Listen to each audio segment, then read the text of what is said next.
road network. Phased development of the Perica-Stelling will enable continued operation during construction and includes a terminal building, vehicle marshalling shelter, and a commercial building. Additionally, the dredging of the Demerara River Channel will enable larger ocean-going vessels to enter Port Georgetown and support the shore-based activities of the oil and gas sector. There are also plans to modernize the fleet of ferry vessels to reduce travel time and boost trade. The 56-kilometer road will run from Del Conte east bank of Essequibo through Monkey Jump before ending at Bartica by way of a 700-meter bridge across the Essequibo River. At Goshen, a roadway will also be constructed to free and easy on the west bank of Demerara, creating an alternative route to the existing roadway from the Demerara Harbor Bridge to Perica. This road will link Region 3 and Region 7 and will support the mining, forestry, and tourism sectors. Additionally, the Linden to Lethem Road will connect to a deep water port in Region 6, which will facilitate international shipping. The investments and economic opportunities the head of state highlighted will create a population push. He pointed out that this will be supported by the administration's housing program. The goal is to build 25,000 homes and provide 50,000 house lots within the next 5 years. The PPPC government, upon assuming office in August 2020, inherited a massive backlog of house lot applications from the APNU AFC coalition. However, through its Dream Realized Housing Initiative, in just only 4 months, the government was able to distribute 3,600 titles. Plans are already on stream for infrastructural development in several new housing schemes. The government is looking at sustainable housing programs that will create jobs, greater demands for services, areas for growth, and avenues for affordable housing. This is being done through collaboration with private financial institutions, housing developers, and contractors.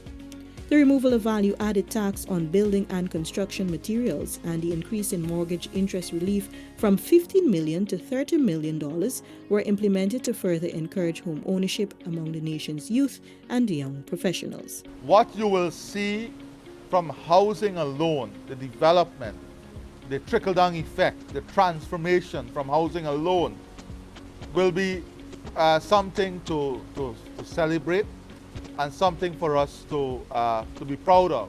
What I feel great about is the level of private sector dynamism in entering the housing market. The enthusiasm from the private sector in putting in capital, private capital, to support the housing drive and housing development over the last 5 months is enormous. And I think with this type of partnership and collaboration, we'll be having an exciting transformation in terms of housing and housing development. Not only local private sector, but regional private sector. Further, 22 new housing areas have been identified and tendered for land preparation and construction of access roads. This was initiated to fast-track the 2021 housing program. A number of private sector initiatives are also expected to propel the transformative push.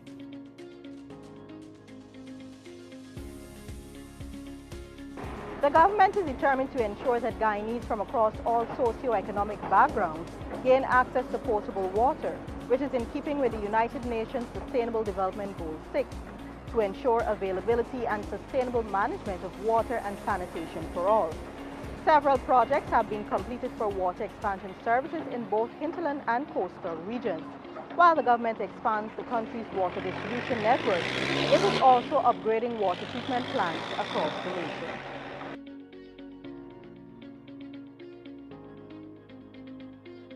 A National Information Technology Master Plan has been discussed, where the administration will not only focus on e-governance but e-services as well. This initiative will see the swift move to a paperless environment and the creation of a national platform where citizens will benefit from efficient and transparent government services. The PPPC administration will also be restarting the One Laptop per Family initiative, which will support its goal for the ICT sector and bring Guyanese on par with international standards. A national energy plan is also in the making and includes the use of solar energy.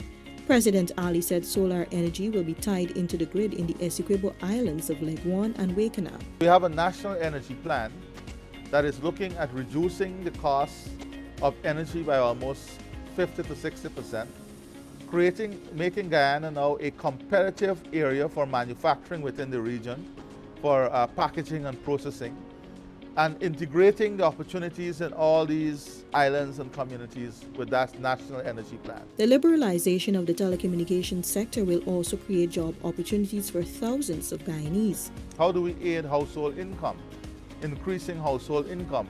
And that is new income I'm talking about. So you have a lot of women and men who are not employed, a lot of women who are homemakers. They now can have an opportunity to work in call centers. That is what liberalization would help us to do. Increase our competitiveness in terms of the cost of bandwidth, which will bring more call center business here. We have already started in Tushin, where we have one of the major companies agreeing to set up there that will create about 120 jobs. The head of state is assuring all Guyanese that opportunities will be created in every region and in every sector. The National Aquaculture Master Plan will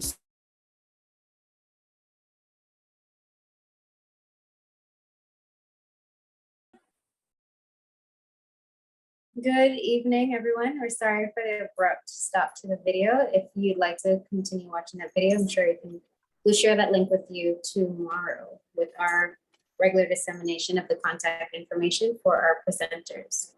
Thank you so much for being with us for day 3 of this webinar series. We're so excited to continue to share the information with you.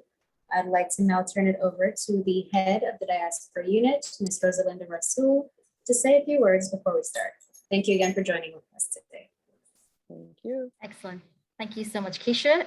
Heads of missions, members of the diplomatic corps, heads of organizations, ladies and gentlemen of the diaspora. Thank you very much for joining us once again for another webinar or a series of webinars that's targeting the diaspora. We're very happy with the level of participation we've been receiving from the members of the diaspora, and also for the excellent contributions and presentations we've been getting from our presenters. So tonight we will have representatives from the Environmental Protection Agency, the Ministry of Local Government, as well as the Ministry of Agriculture. So again, these are 8 entities that are crucial to investment, and they will provide you with the necessary prerequisites that you need to understand when making investments in Guyana, also the level of opportunities that you can assess, you can access when it comes to various sectors, particularly the Ministry of Agriculture. Over my engagements in the past several months, we've had a lot of expressions of interest in the agriculture sector, so we thought it best to bring on the webinar one of the most senior and technical officers within the Ministry of Agriculture, and Keisha will tell you more about this particular individual. So I welcome you to this webinar once again, and we look forward to engaging you when we get down to the question and answer segment. I can assure you it's been very exciting and informative over the last few nights, and we look forward to another informative and productive interaction this evening again. Thank you, and please enjoy the presentations. Thank you, Ms. Rasul. So today we will have a couple of presentations. We'll have one from the Environmental Protection Agency, the Ministry of Local Government and Regional Development, and the Ministry of Agriculture. We'll start with the EPA, or the Environmental Protection Agency. From the EPA, we have with us tonight Mr. Kamraj Parsam.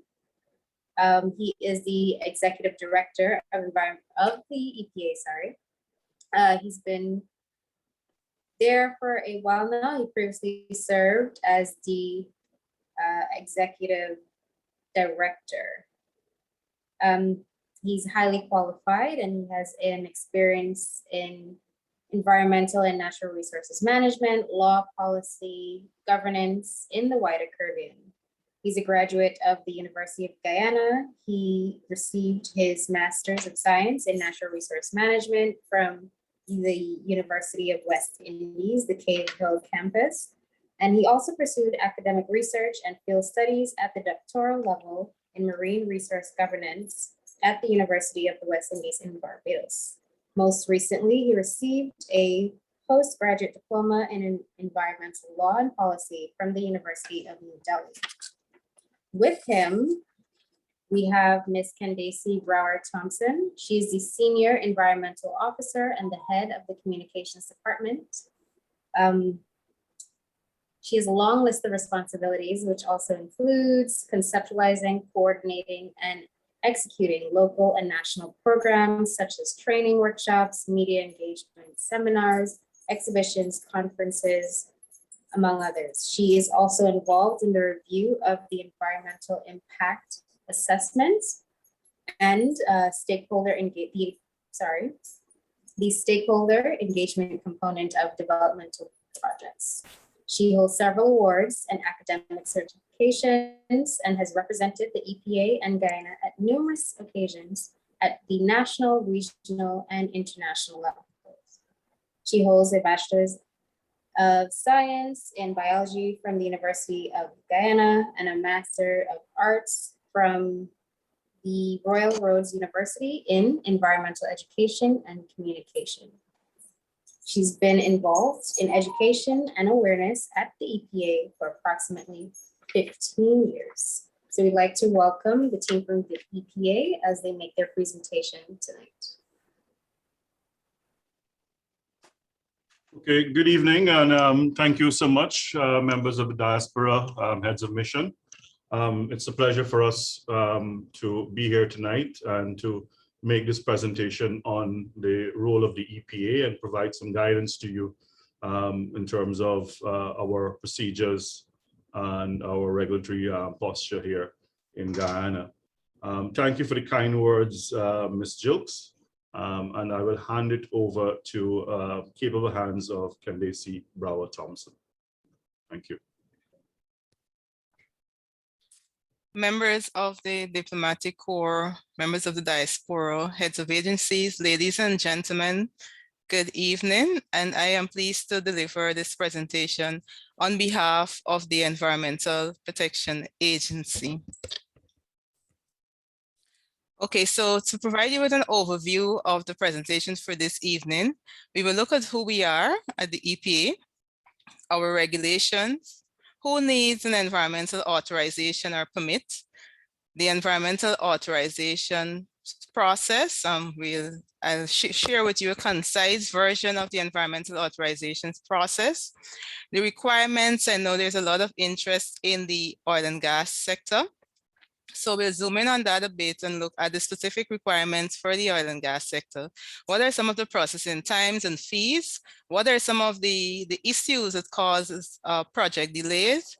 And finally, I'll conclude with why do you need an environmental authorization? So to provide you with an overview of the work of the Environmental Protection Agency, the Environmental Protection Agency is a semi-autonomous organization. It is the lead regulatory body for environmental management in Guyana. The agency was established in 1996 under the Environmental Protection Act. The agency is headed by an executive director, and we are fortunate to have the presence of Mr. Parasram on the platform with us this evening. It also has two statutory boards, the Environmental Protection Agency's board that is responsible for more so the administrative aspect of the agency's work, and the Environmental Assessment Board. This is an independent statutory board of specialists, and they are involved in public hearings, which you'll hear about shortly, as well as they play an integral role in environmental impact assessments, the review of environmental impact assessments. The Environmental Protection Agency is the only organization in Guyana empowered by the Environmental Protection Act, Chapter 2005, to issue environmental authorization. Our head office is in Georgetown, Ganges Street, Sophia. However, we have two satellite offices in WIM, Quarantine, that's in Berbice, and we have another office in Linden. While our head office is in Georgetown and we have the two satellite offices, the agency services the entire Guyana. And our slogan, of course, is the environment is everybody's business. Now, to get into the depth of what we do at the EPA, I want to bring your attention to our mandate. And as you would notice, it is quite extensive. It looks at management, conservation, protection, improvement, more so prevention or control of pollution, the assessment of impact of economic development on the environment, and the sustainable use of natural resources. So our work, the scope of our work is quite extensive, and it can be summarized on this slide. Issuance of environmental permits or authorization. The Act empowers the Environmental Protection Agency to issue permits and their various types of permits. Some of them I will go into in a bit more detail later in the presentation. We're also required under the Act to develop subsidiary legislation, and we currently have 8 environmental regulations. I will speak to those shortly, as well as the development of enforcement mechanism. So on the regulations are what have the specific requirements, and the enforcement mechanisms will come under the various regulations that we have under the Act. And of course, cross-cutting in our program is education awareness, research, and development. We also have a strong GIS team. We utilize information technology and all the necessary skill sets and resources that are integral for environmental management. So we have the agency, as I mentioned, has 8 regulations. We have regulations that look at environmental authorization.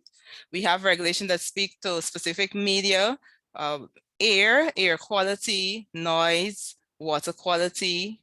We look at hazardous waste management.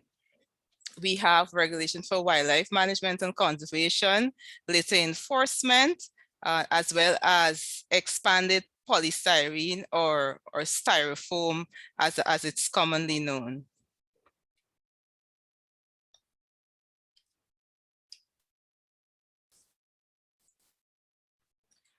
So these are some of the departments or focus area you will interact with based on the nature of your project or your developmental activity. So we have the oil and gas sector. There's the manufacturing and industry. We have a department that looks at mining and mining related projects, agriculture and forestry, infrastructure, tourism and transportation, technical services, legal services, emergency response and complaints, and communication. So based on the nature of your operation, you may be interacting with one or several of these departments during the process of acquiring an environmental authorization or permit. So what are some of the projects which require environmental authorization? This is by no means an exhaustive list. As a matter of fact, it's a very concise list of the categories and the types of projects which require environmental authorization. You can visit the agency's website and you can have a much more extensive list, which would not be an exhaustive list, but it's a lot more extensive than the ones I have here. But this is just to give you an idea of the type of projects which are required to be authorized by the Environmental Protection Agency. So furniture manufacturing, lumberyards, sawmills, the manufacture of beverage, chemicals, refining of petroleum, etc. I won't go through the entire list.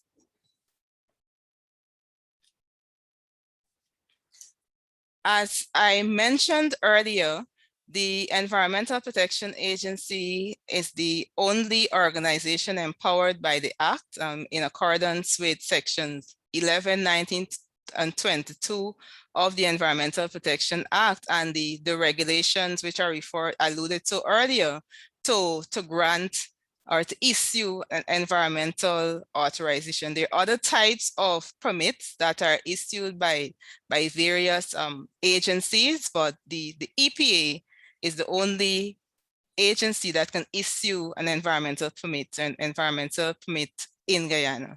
All right, so this is a slide I want to spend a bit of time on. And this will take you through the environmental authorization process in a very concise but informative way. So the first stage has to do with the submission of an application. Now, the application forms and the requirements, they can be found on the agency's website.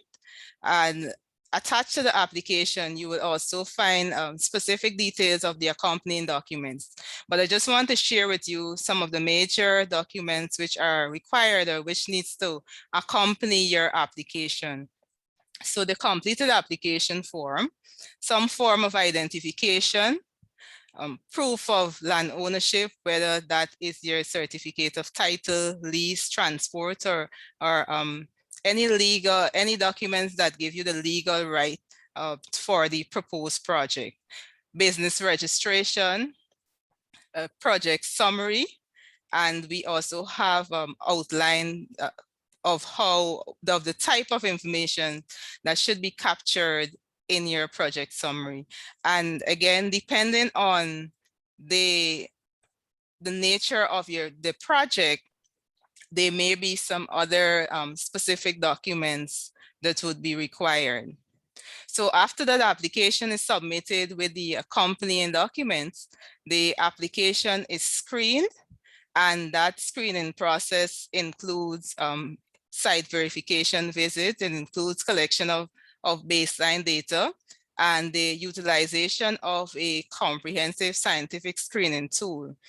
So when that process is completed, there's usually a quantitative value that is generated that helps us to determine the level of impact, the significance of the impacts of the proposed project. And that determines whether or not an environmental impact assessment is required for the project. So if an environmental impact assessment is not required, the Act requires that the agency publishes that decision, allowing the public 30 days to appeal the decision on the agency's decision that an EIA is not required for the proposed project. If the agency doesn't receive any appeals on the project during that period, then the agency can proceed to process the environmental permit, the authorization that is relative for the specific project with specific terms and conditions. And in some cases, based on the nature of the project, the level of risk, for example, of the sensitivities, the receptors, and various considerations when it would have gone through the screening process, there may be some assessment or management plan which may be required as a part of that permitting process. So once all is well with that, the agency would proceed to grant the environmental authorization or permit with the specific terms and conditions that will help you to minimize or mitigate potential impacts, avoid or mitigate potential adverse impacts on the environment and human health. If the agency receives, the EAB through the agency receives objections on its decision for an EIA not required for the specific project, then the EAB, which I mentioned earlier, is an independent board. They have to conduct what is known as public hearings. And that's an independent process where they deliberate on the appellants and their submissions, on their objections, as well as the agency's position, and they make an informed decision. And that decision is published. Now, in this process, there are some some critical timelines that we need to pay attention to, because sometimes we are, you know, told that the times are too long, the processing times, but there are some statutory timelines within the act that the agency would have to adhere to. So there is this 30-day statutory timeline. If there is an objection to the project, there is a 14-day period where the agency has to publish the notice of the public hearing. So that time would have to be considered. So let's go to the EIA required project. So if an EIA is required, this is a lot more, this is a very extensive and comprehensive process, and it's a lot more time consuming as well. So if an EIA is required, the agency is required to, again, this is a statutory time frame, to publish the notice of 28 days informing the public that an environmental impact assessment is required for the proposed project. And the public has within that time frame to submit the matters and questions which they would like to be addressed in the environmental impact assessment study. Right, during this period as well, depending on the nature of the project, the scoping is also important. So the agency may request that at its discretion, scoping meetings to be conducted so that you can garner the concerns from the public. After this period would have elapsed, the terms and scope for the project is developed by the agency in consultation with independent consultants. So just let me back up a bit to mention, once an EIA is required for the project, the EIA is conducted in accordance with the Environmental Protection Act. The EIA has to be conducted by independent consultants or personnel approved by the agency. So the developer would have to source the skill set to conduct the EIA and submit that to the agency for approval, submit that list of persons for approval. The agency would then review that, and based on the project as well, determine whether there's sufficient skill set in that list, or they may recommend you need an additional specialist to execute the environmental impact assessment. Because the environmental impact assessment is a thorough, scientific study of the social and economic impact of the proposed project on the environment, it needs to have the necessary skilled personnel for the EIA to be done properly. So we're at the terms and scope. Once the terms and scope is set, the terms and scope is basically the roadmap that would guide the conduct of the environmental impact assessment. So once that terms and scope is set, it is delivered to the developer and the consultants, and they proceed to conduct the EIA. The Act does not stipulate how long an environmental impact assessment there's no time period in which it should be conducted. So once we hand over the terms and scope, the next time the agency comes into contact with the project is when the draft environmental impact assessment report and the environmental impact statement that's submitted to the EPA. Now, this is another statutory timeline for EIA projects, 60 days. So once that is submitted, the agency has to publish the notice giving the public 60 days to review the EIA and to make recommendations and to ask questions on whether or not they think that the study was sufficient to identify the issues, identify the hazards and the alternatives, and have adequate mitigation measures. So these are the timelines that we need to be mindful of for developmental activities, especially if the project will require an environmental impact assessment. During the 60-day period as well, the Environmental Assessment Board would review the environmental impact assessment along with the internal review from the EPA as well as the relevant sector. So if it's a mining related project, the mining sector would play an integral role in the review of that EIA. It's a public document, but there are also specific categories of stakeholders who play an integral role based on the nature of the project. So once that is done, during that period, the comments, if there are gaps, they're sent to the developer and their consultants to address. If it's adequately addressed and they submit the revised or the updated EIA.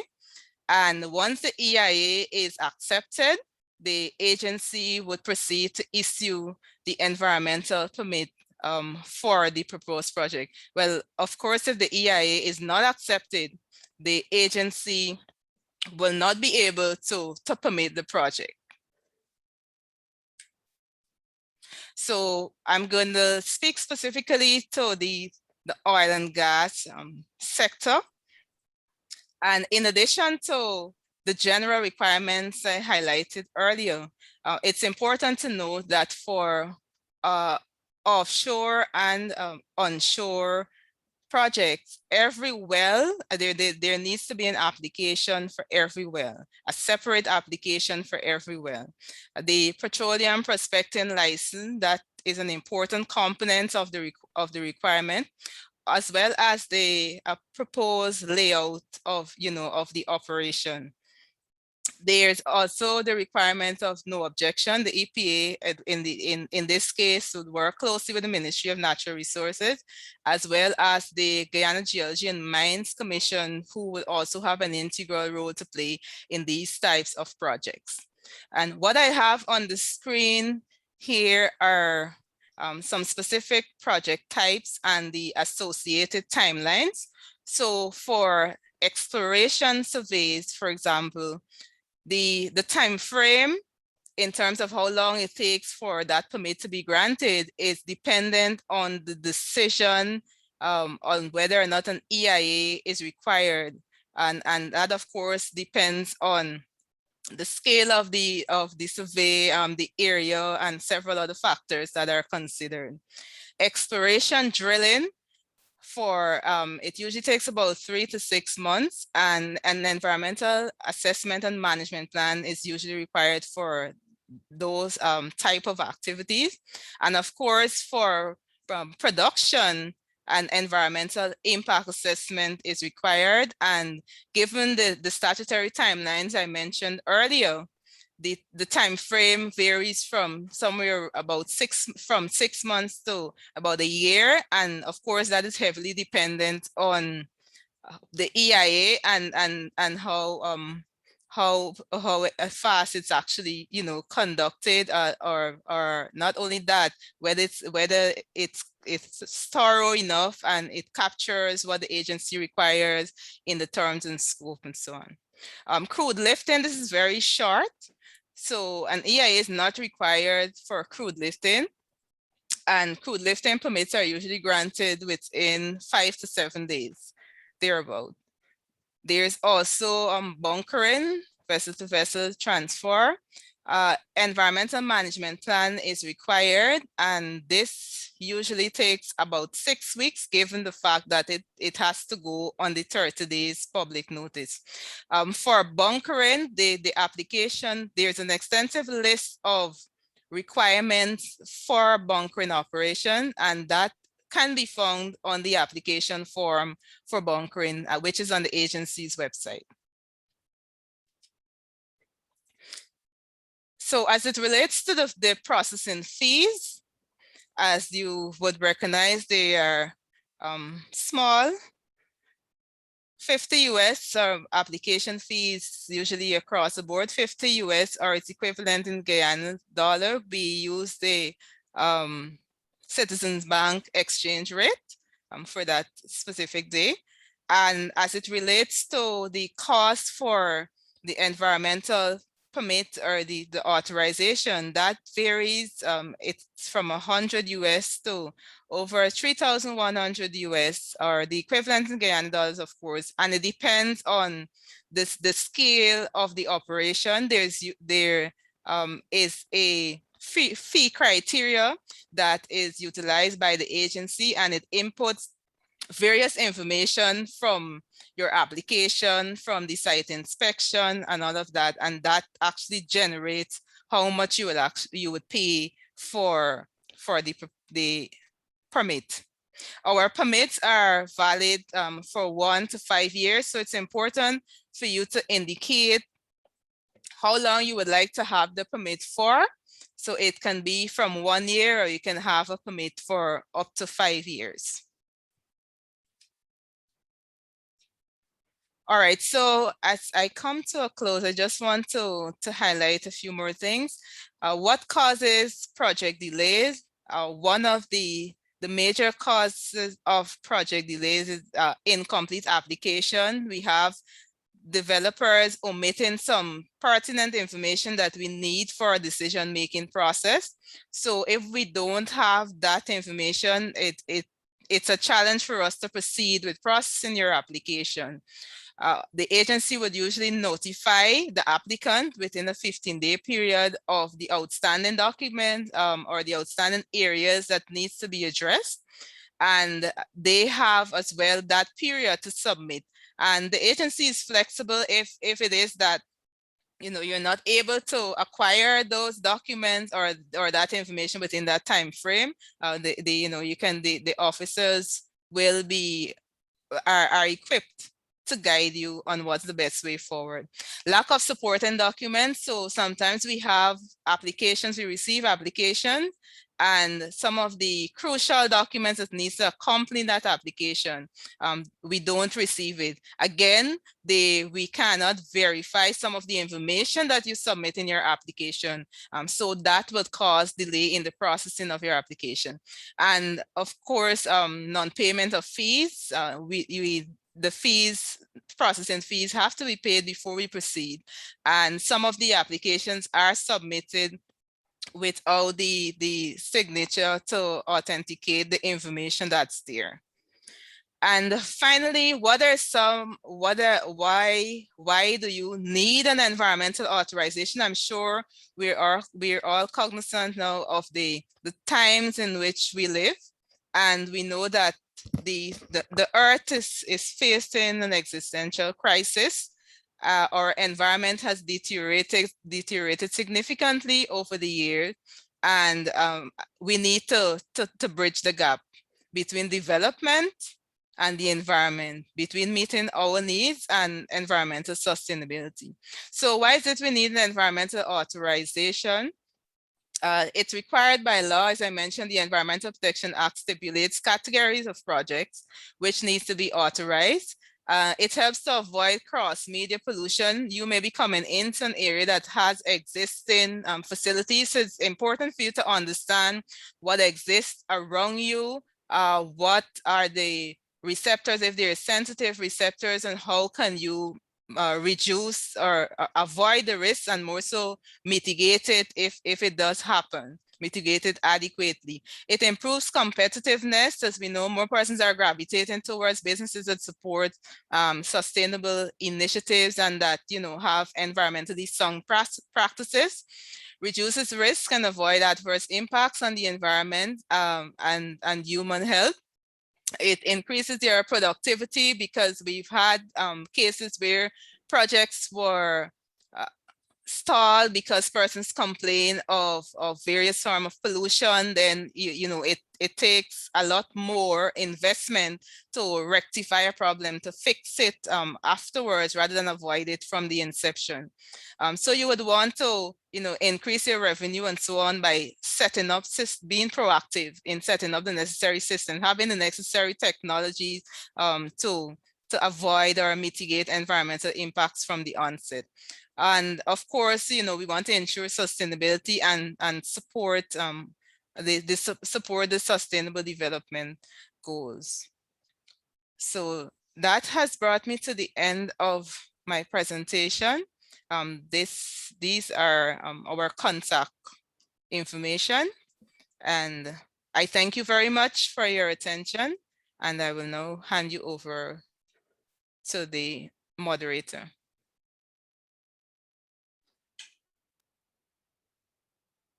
Thank you so much, Ms. Brower-Thompson.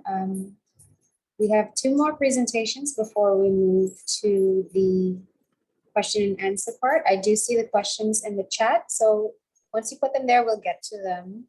But thank you guys so much for engaging.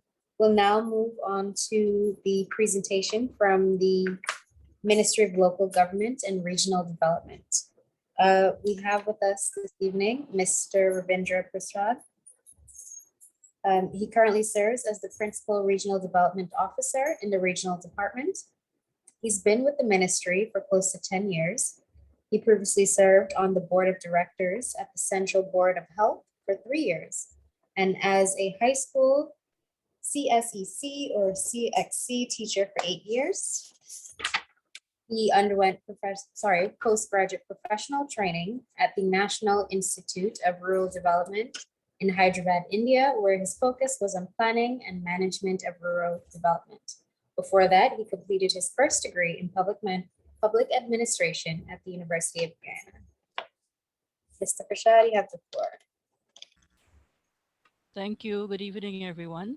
I hope you could hear me. Can you hear me? Yes, we can hear you. Okay, great. Thank you very much for that kind introduction.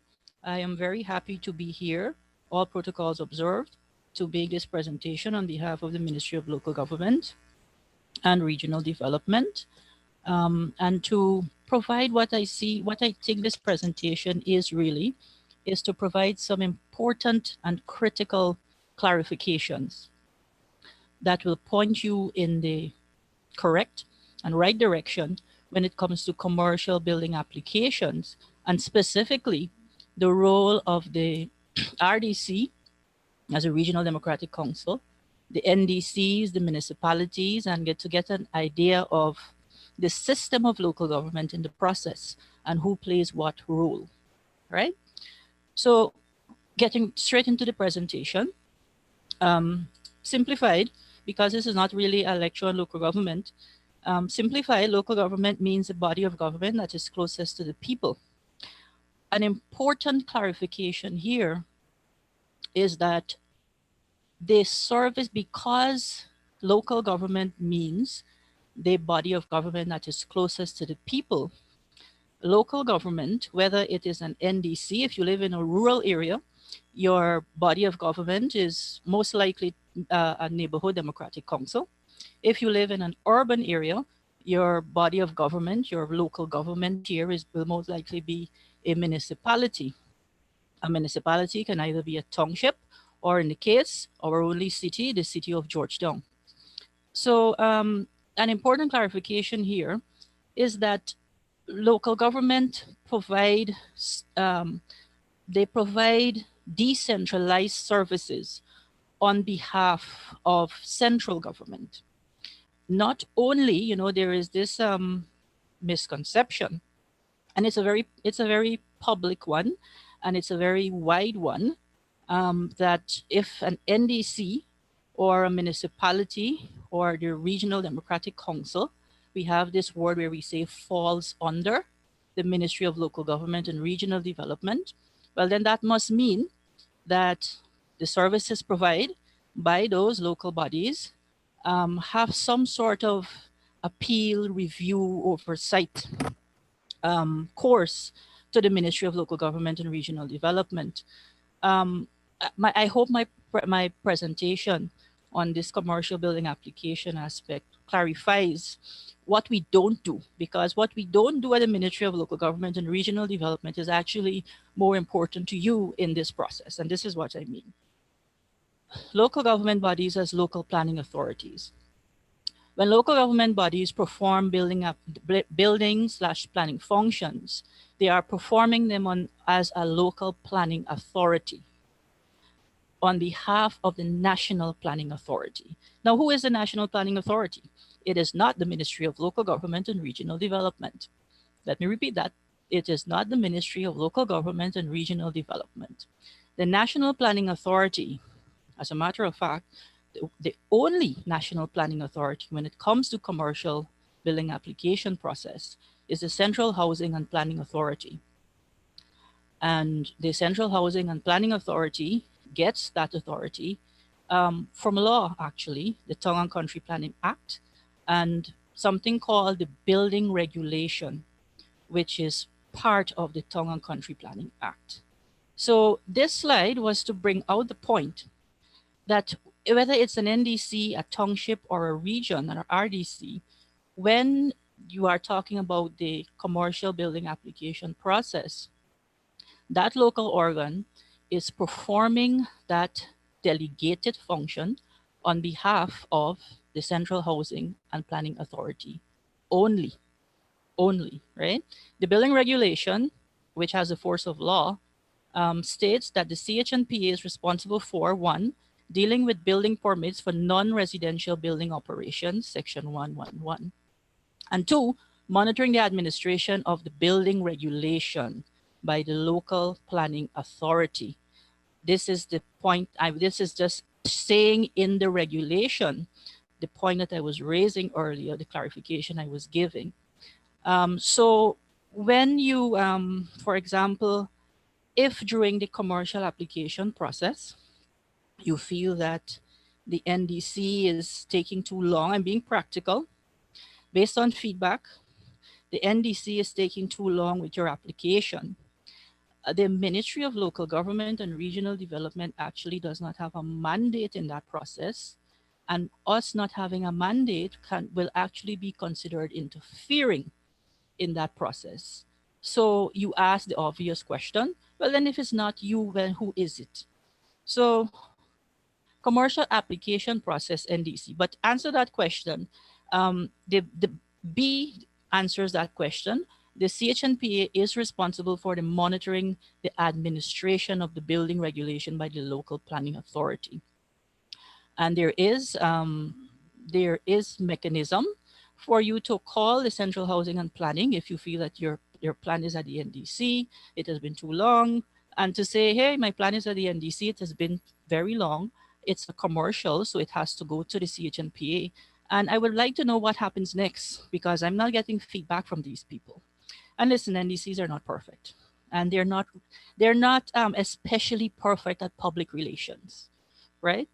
Okay, so let's talk about the NDC process. Commercial building application, which is relevant to your NDC process. There are some administrative steps. One, you purchase a building application form. These are the parts that could happen at the NDC. Purchase a building application form from the local NDC office.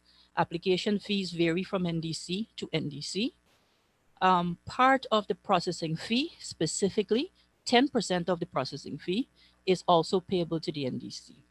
Now, let me tell you about, quickly differentiate. The application fee is for the form. The processing fee is part of the fee to forward to the Central Housing and Planning Authority. They are both revenue generation for the NDC. Now, importantly, a receipt is issued by the NDC staff, whether it is the overseer or the rates collector in some cases, specifying payment of both fees. This is very, very important. If a receipt is issued, you have to make sure that it specifies that an application fee has been paid and the processing fee has been paid as well, both. Currently, applications are not available online. Remember, I said it's a revenue generation for the NDC, so you actually have to pay them and buy it from the NDC. Application along with supporting documents, usually proof of ownership, triplicate of construction plan. Now, this part is really CHNPA, so I just included what I mean by supporting documents to two examples specifically, are then submitted to the NDC. Okay, so we're finished with the administrative part, the paper trail part. Let's talk about site inspection, something very, very important. Once an application is submitted, a field inspection of the proposed site for construction is carried out by the local building inspector. Now, you know, long ago, they used to call this person sanitary officer. They used to be some of the most feared people. If you hear a sanitary officer coming by your place, you get it proper or you fix yourself up because you do not want the sanitary officer to carry to court because they actually have that authority. Well, they still do.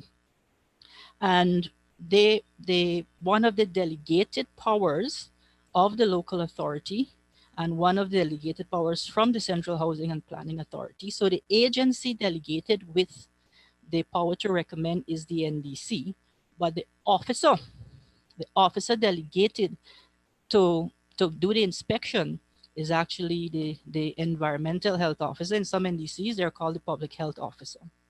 And they're actually a functionary of the Ministry of Public Health. So it's really a collaborative effort. Now, based on the site inspection, the formal I say formal because they put it in writing in the form of a report, and it is tabled at the NDC statutory meeting. And then they basically, in the report, it says the site was visited, and it says what was found at the site. Failure on the part of the local planning authority to act against violations, CHNP about matters. Well, this is saying about this is talking about the obligation.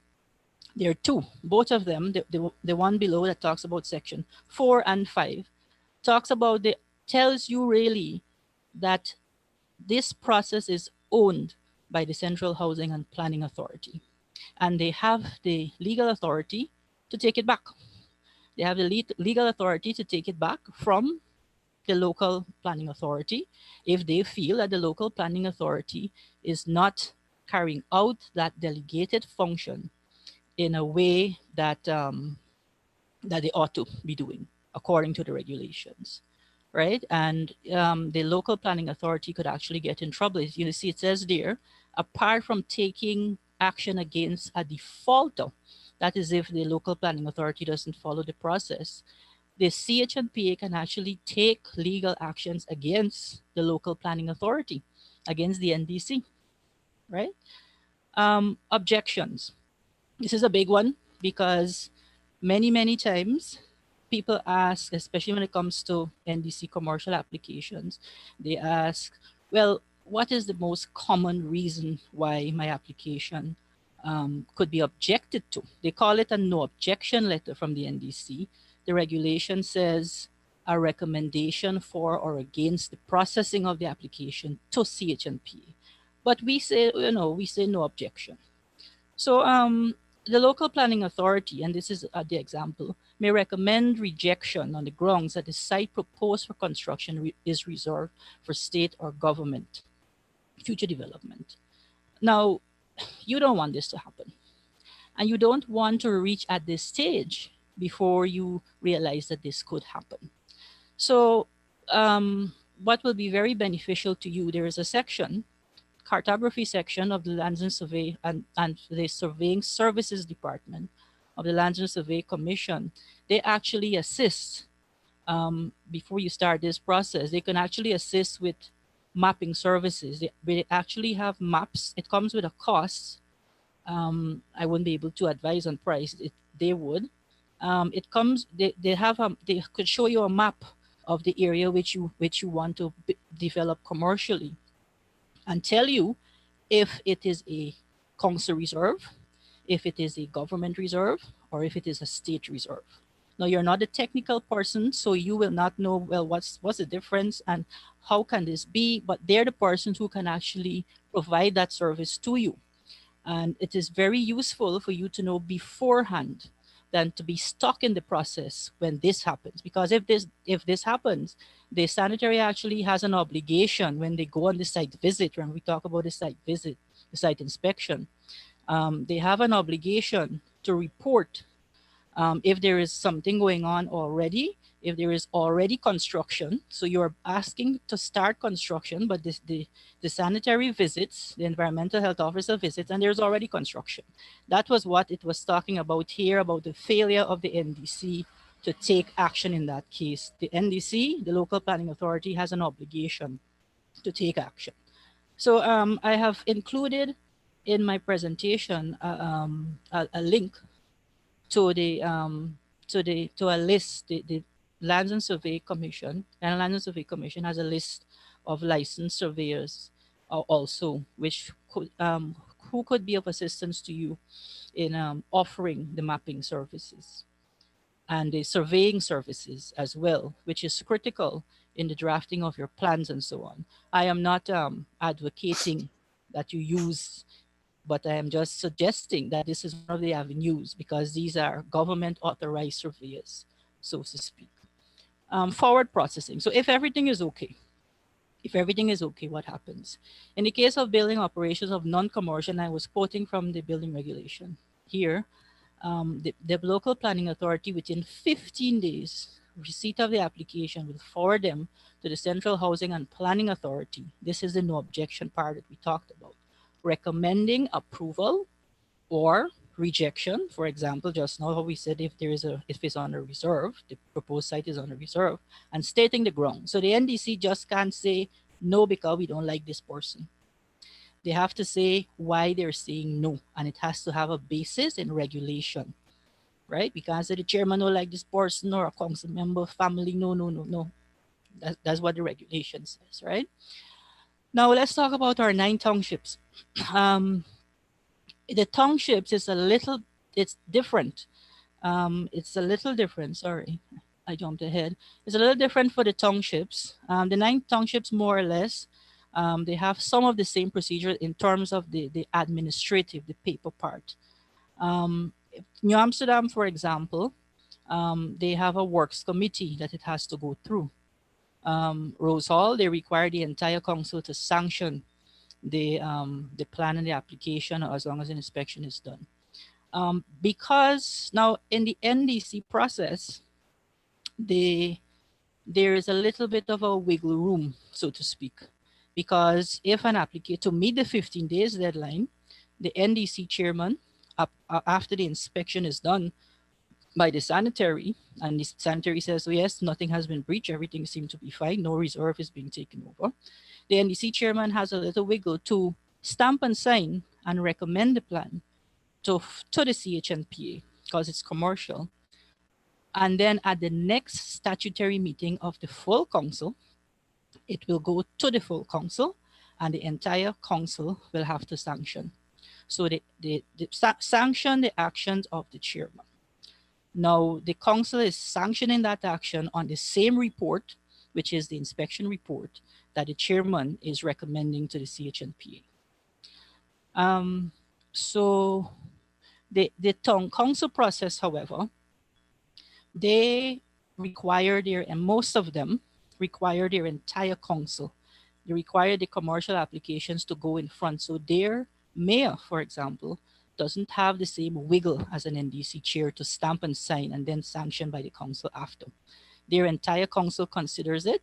And then as long as it is sanctioned by the council, the town clerk affixes the stamp signature and forwards to CHNP for approval with a recommendation, of course, positive. Step-by-step procedure for the city of Georgetown.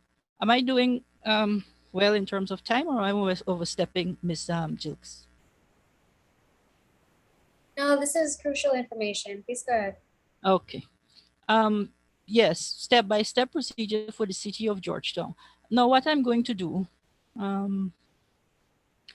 I made this available earlier to the staff at the Ministry of Foreign Affairs to share with the participants because it's actually 3 pages, and I know that we could all read here, right?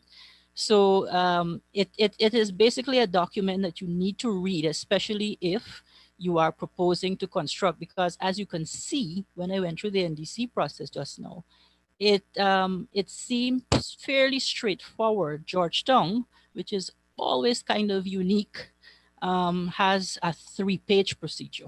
That is both bad and good because time lengthy, yes, but in terms of procedure, it actually documents and it states step by step, I think something very beneficial for your purpose and cause, what needs to happen. And it starts with the step 1 submission of building application, and then it summarizes all of the sub procedures under that step. And then it talks about step 2 being checks, inspection, measurements, and reporting. Some of the similar ones to the NDC process. And then it talks about finalization. It talks about step 3 finalization, who does what at what stage, and how long does it take? And how when is it finally approved? Who has to do what for it to be finally approved? City engineer affixes his signature. But they specify that when it goes to some of the other places, which is a requirement of the law, in some cases, it because of the back and forth, it might take long. It not might. I'll be lying if I say might. It will take longer in the case of Georgetown. But the city engineers department deals with this. So for the clarification in terms of these steps, I will provide you with the information, and which is the 3-page document. And if you have further clarification, the city engineers department is the one who provided us with this document and the information, and they can make themselves available for clarifications, or our ministry has a municipal services department, and that number is 225-8309 if you have questions specifically concerning Georgetown building application process. Yeah, it says questions, comments, clarification, but I think that's reserved for the end. So thank you very much for listening. You've been very patient, and I hope I've done justice in providing the clarifications needed to point you in the right direction in terms of where you head for investments and who does what in this process. Thank you. Thank you, Mr. Prashad, for that wonderful presentation. We have one more presentation before we move to the question and answer segment. That presentation is coming to us from the Ministry of Agriculture. We have with us this evening Mr. George Jervis. Mr. Jervis is the Chief Technical Officer there at the ministry. He previously served as the Director of the Agricultural Sector Development Unit. He is specialized in financial and administrative management of multi-divisional organizations. He has experience with fiscal and operational management, public reporting, and strategic negotiations. Mr. Jervis?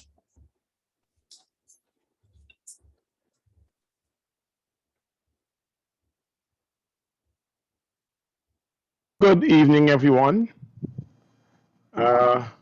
I'm very pleased to be invited to be part of this, I would say, very august group. Please forgive me if I don't get the technology correct. Quick question: Can you see me on the screen? Yes, Mr. Jarvis. Okay. So my presentation will simply, as quickly as possible, look at the investment opportunities in the agriculture sector. And I will try to move as quickly as possible through the slides so that we can have more interaction at the question and answer time. Here goes. There's an overview of the agriculture sector and its contribution to our economy. Mr. Jervis, we can't see your presentation. Okay, sorry about that. Let me see. 1 second. Click on the share screen at the bottom, and it'll show you your slide. I'm trying to find that.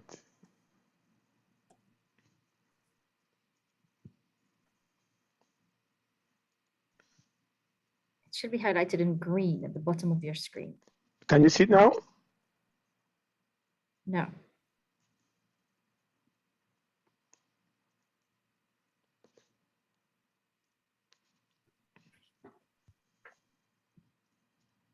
There we go. We can see it. Yes. Okay, great. So we're starting from one overview of Guyana's agriculture sector. And as you may be able to see, agriculture plays a very significant role in terms of our economy.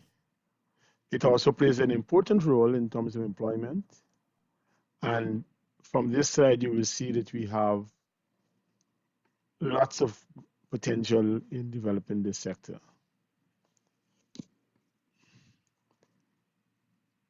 moving on. Why should we invest in Guyana? As the slide will point out, Guyana, in addition to having excellent climate for agriculture, is currently one of the fastest growing economies in the world. We are a resource-rich country, and we have lots of very attractive fiscal incentives for investments. And as is evident, we are very private sector friendly.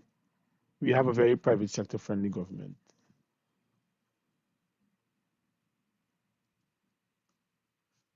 The opportunities in the agriculture sector include, but are not limited to, the ones that are up there.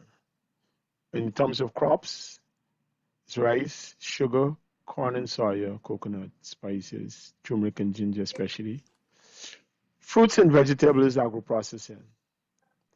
And again, livestock, poultry, beef, dairy, sheep and goat, and fisheries, we have aquaculture.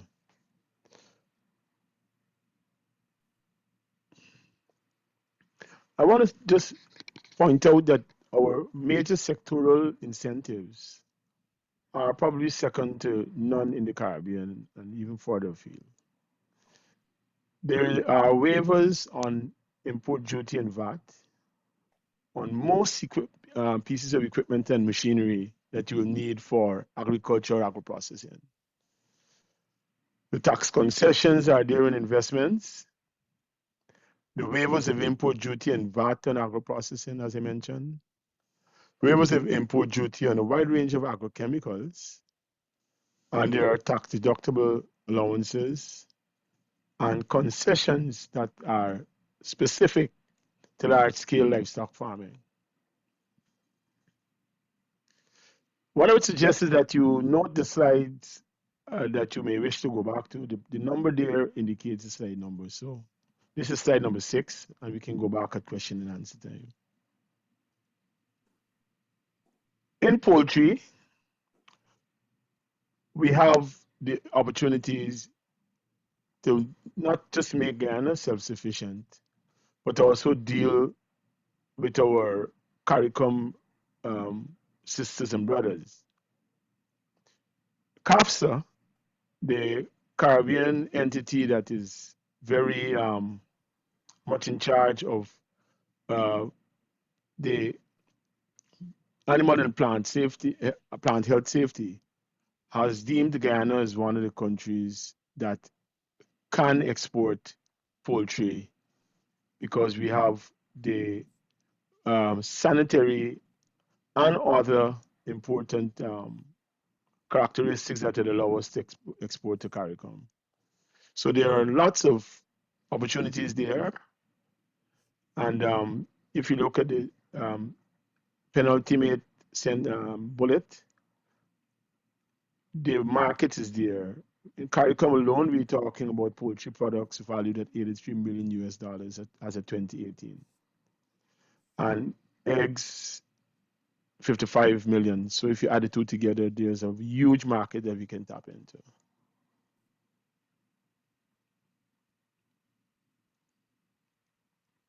Then there's the government support that's given to the poultry industry.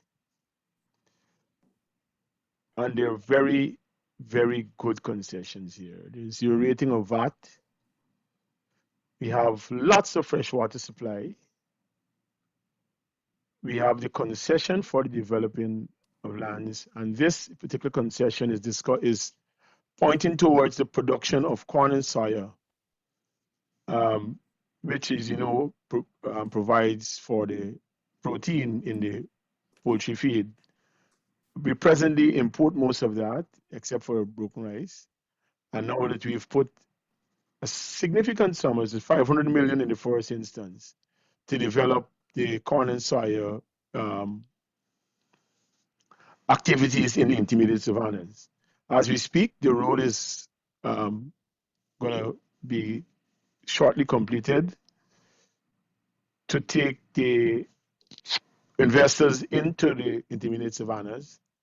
And we will also be constructing storage facilities for corn and soya in Region 10 in the intermediate savannas. I just want to point to the last one, the Food Safety Authority. The Food Safety Authority is going to be fully operational shortly. And when we have that going, it should help us in satisfying the safety, the sanitary requirements that our CARICOM brothers and sisters require.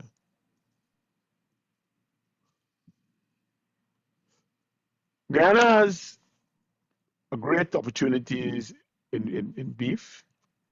And in addition to what's here, if you look at bullet number 3, I think this is where we have an advantage over many of our competitors. We have grass-fed beef more often than not. And those of us who are into dealing with beef and beef products will know that grass-fed is considered premium. It doesn't, you're not mixing animal products to feed cows. You're giving them grass and different plant products only. Again, look at slide bullet number 5. CARICOM imports $40.8 million in 2018. So there's a market there.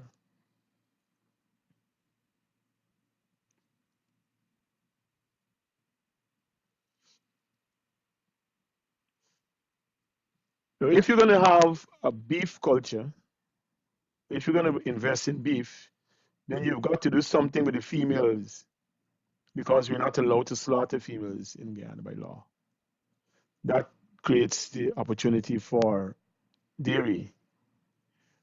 And milk and milk products, I'm looking at the second bullet, accounts for 95% of our total livestock imports.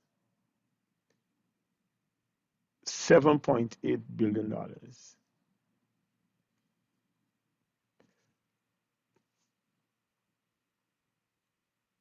This is one area that I think we need to look at very carefully, since not only does Guyana import large quantities, but our sister CARICOM nations are also major importers of milk and milk products.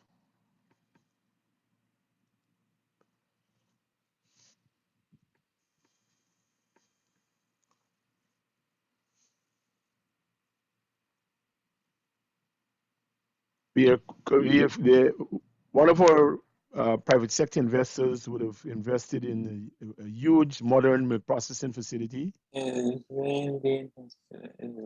that facility caters for farmers to have milk for sale. So even if someone wanted to invest in the milk production itself, the processing facilities are being set up by other investors.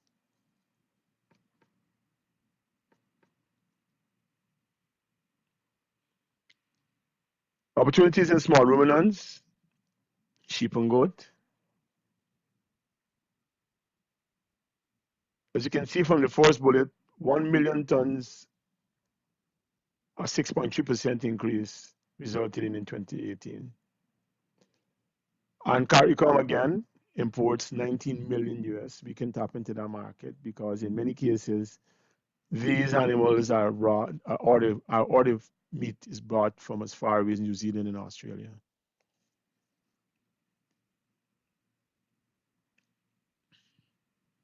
We have markets in Bahamas, Jamaica, Trinidad and Tobago, and Barbados.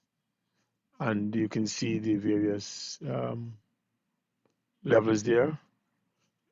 Mutton and Chevron are also grass-fed.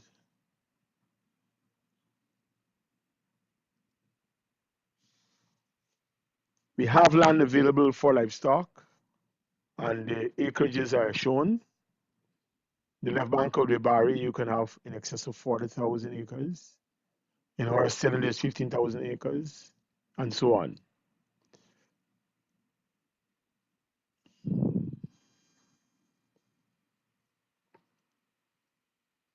What we are seeing here is just what is there now. There are significant quantities of road projects that are scheduled to kick in over the next couple of years.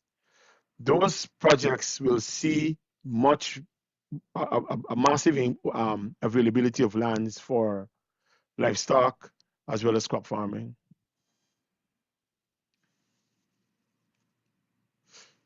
The government is given tremendous support for the livestock industry. The land rent is nominal. There's peppercorn drainage and irrigation fees. And there are, like I mentioned before, farm to market roads being constructed. The DNI systems are being improved as we speak. All the equipment and machines that are required for this segment of agriculture is duty-free and VAT-free. And we continually work to minimize the conflicts between livestock farmers and crop farmers. And this is achieved through zoning.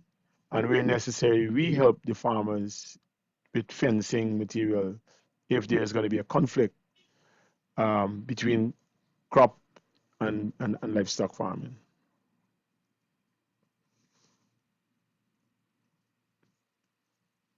In terms of fisheries, lots of work is being done there right now, and we're working with to develop the shrimp hatchery facility. And we have facilities that are processing wild caught. We're also going to be producing feed for the shrimp, and we have potential markets there that offer significant sums. Bear in mind that we get to America, New York, and Miami in less than 6 hours in many cases. So we're close enough to supply those existing markets with fish and fish products. Government has continues to give significant support to the fisheries, and we have them listed there. If you look at number 8 and 9, you will see that there are tax concessions for agro-processing facilities, cold storage, and packaging.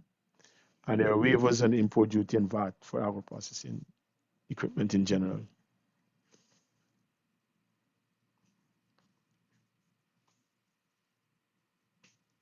Ghana is a land of many waters, and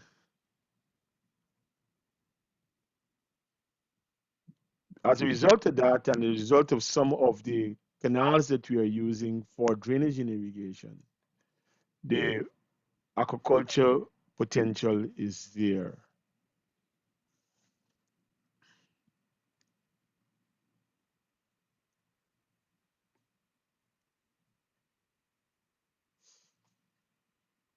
The government has given significant support for aquaculture, as mentioned earlier. The taxes were reversed on fishing equipment. The farmers continue to receive technical support, and research and development continues, as well as extension services. And again, tax concessions, waivers of import duty and VAT continues.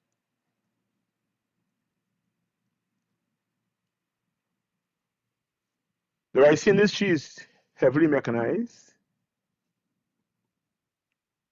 Anyone who would have visited the industry 10, 15 years ago and now return will not recognize what you see. We are right there, and we're getting even better than some of the more advanced countries in terms of rice production. Government's plans for rice expansion, we hope to double the tonnage of paddy in the next couple of years. And we are doing that by increasing productive land, increasing productivity with our new varieties, and also we are continuing to put in DNI services. What we have here are areas where lands are available for rice cultivation, and it's as the chart points out, the largest acreage is in the Micronia Barry, and I think this is what is referred to as the phase 2. There's a lot of land in the Kanji Basin also. So opportunities are there. And whilst the aim at this point is to double the yields of paddy, it is possible to do even more than that, given the fact that we are seeing the yield curve moving in our favor. I recall when I started to work at the Rice Board, uh, maybe a decade and a half ago, the national yield was about 22, 23 bags. We're about 37 now. And that's on yield alone. So when we get everything together as we're moving, the acreage may not be as important as ensuring that our yields continue, productivity continues. Government continues to give lots of support to the rice industry in terms of waivers of duty and VAT, reverse the drainage and irrigation and land rent fees, and DNI, which is crucial for a vibrant rice industry on the coast.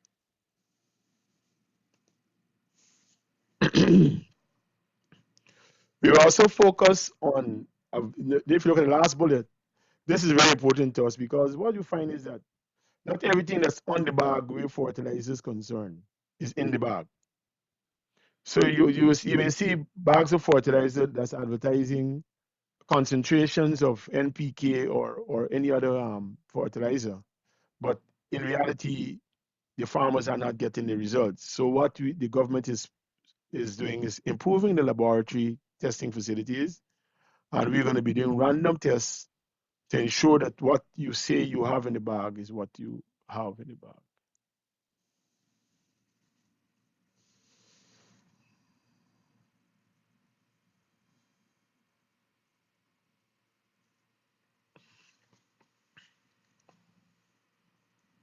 I'm just skipping a few slides because I want, like I said before, I want to focus on the question and answers.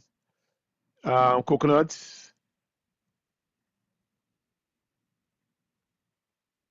The coconut water industry is 500 million US, and we are getting there. We are producing large quantities of seedlings. And we have all the other value-added products, the flour, the milk, desiccated coconuts, virgin coconut oil. And the use of the coconut husk to make biochar is still underrated. You know, biochar, when added to soils like the sandy soils, helps with water retention. So you can quickly convert lots of your white and brown sand areas that are considered less than suitable. You can quickly have those converted using the biochar that's made from burning the coconut husk.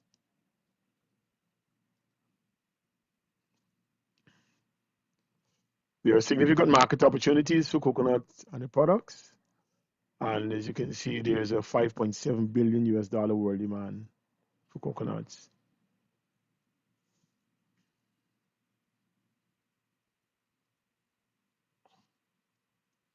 Government continues to support coconuts also. In the case of pest and disease, we've had instances where the government had to spend millions of dollars to help the farmers to treat for red palm mite, citrus wilt, and so on.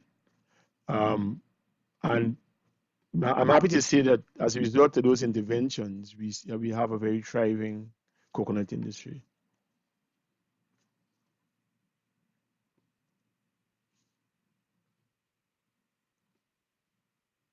Corn and soya, as I mentioned earlier, corn and soya for now will be considered for export in and of themselves, but some of our neighbors really don't export corn and soya unless there's massive excess. What you do, you export the protein by feeding corn and soya to your livestock and export the meat from those.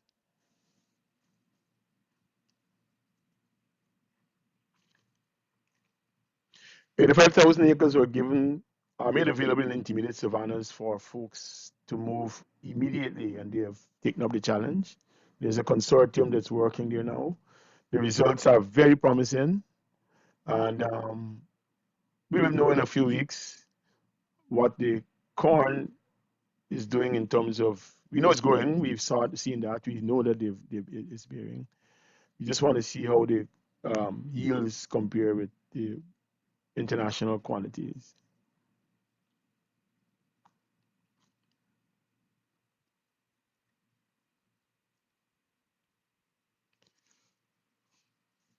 What you're seeing there are the locally produced items, including fruit juices, preserved fruits, semi-processed products. The Guyana Marketing Corporation brings in large quantities of packaging material so that they can be sold to this, especially the small processors who will be unable to buy the quantities that ensure good prices, and that's one of the ways that we help to support. We are also building agro-processing facilities across the country. These are likely to be toll processing facilities where farmers and other individuals may bring their commodities and have them processed or part processed so as to increase the value.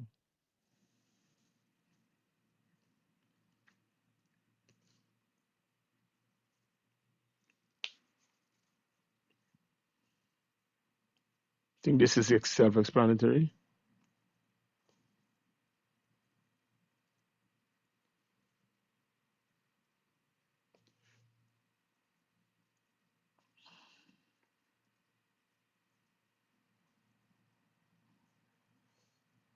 Pineapples, citrus, these are things that have been known to grow well in Guyana. We're encouraging the use of moving it up the value chain by processing. I was fortunate to be in the UK once, and I saw that dried fruit sold for exorbitant sums as opposed to the fresh fruit. And so we have lots of brilliant sunshine here, and it will be very cheap to dry fruits here. Again, tax concessions, waivers, establishment of processing facilities, provision of packaging materials at subsidized costs, lots of training, and the setting up of agribusiness incubators.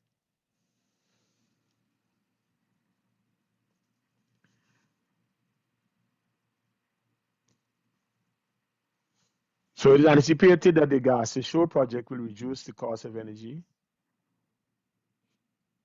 And again, tax concessions, we're happy to put in cold storage facilities in various parts of the country. We have purchased for the Guyana Marketing Corporation reefer trucks, where the folks will pay peppercorn sums to move the items across the country. And I mentioned earlier the packing materials, and we have the e-marketing, e-commerce platforms being set up.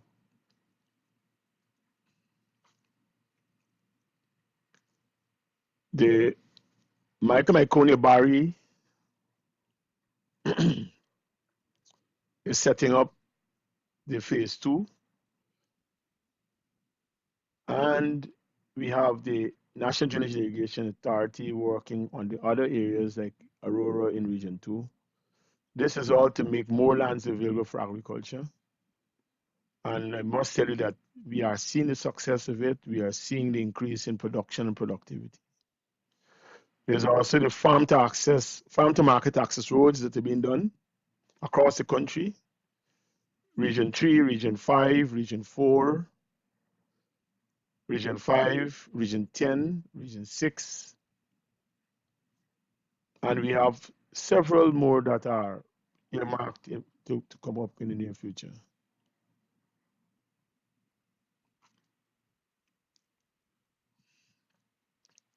I thank you on behalf of the Minister of Agriculture and the CEO of Guyana Office for Investment.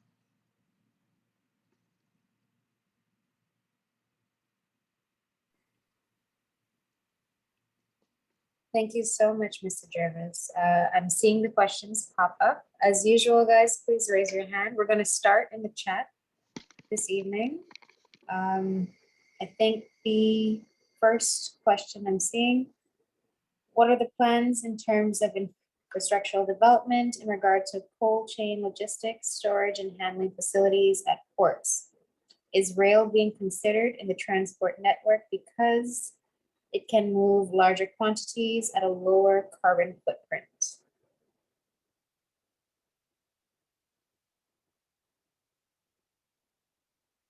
I can speak to the coal facilities. They are being set up. We are still, as soon as we receive the approval, we will be having a huge cold storage facility at Chedijagan International Airport. And this will be replicated at the various ports because we recognize the need to have items moved in a manner that prevents spoilage. I can't speak to rail and transportation. It's a little above my pay grade, but I can assure you that lots of big heads are being put together to get the best thing done and get it moving for Guyana. Thank you. Mr. Jervis, we have another one for you. In slide 7 of your presentation, there was a bullet addressing tourism. Mr. Singh is asking if you can explain a bit more about that bullet point. Tourism? Yes, slide 7 or slide 7 of your presentation.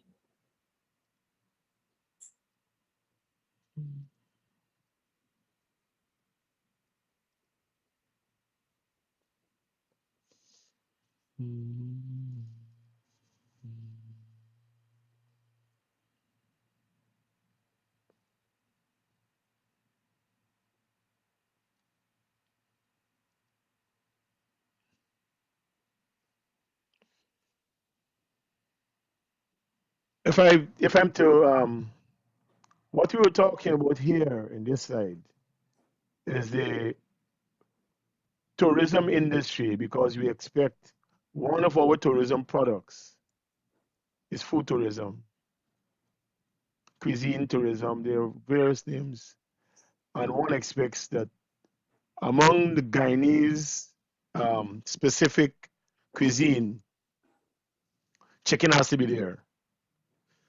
I mean, you can't think about chicken with curry without saying chicken. Chicken curry goes together. It's like bread and butter.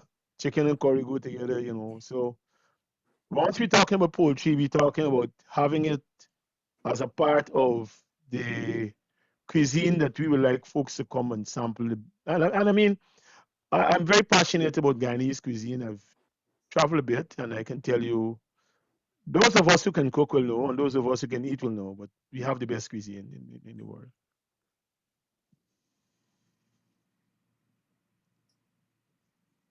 Thank you for answering that.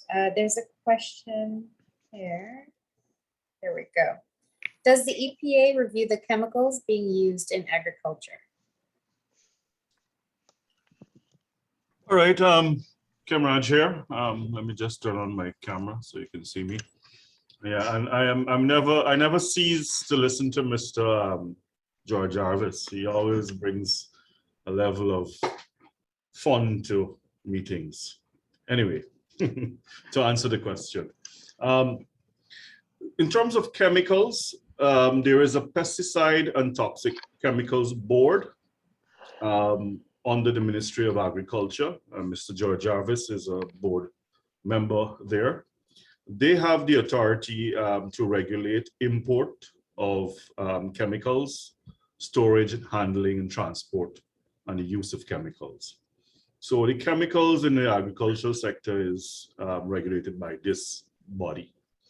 The EPA, in terms of activities, industrial, mining, or what have you, where they utilize specific chemicals, like, for example, cyanide and those sort of things, we, as part of our environmental authorization process, we will evaluate the use of such chemicals and the impacts on the environment.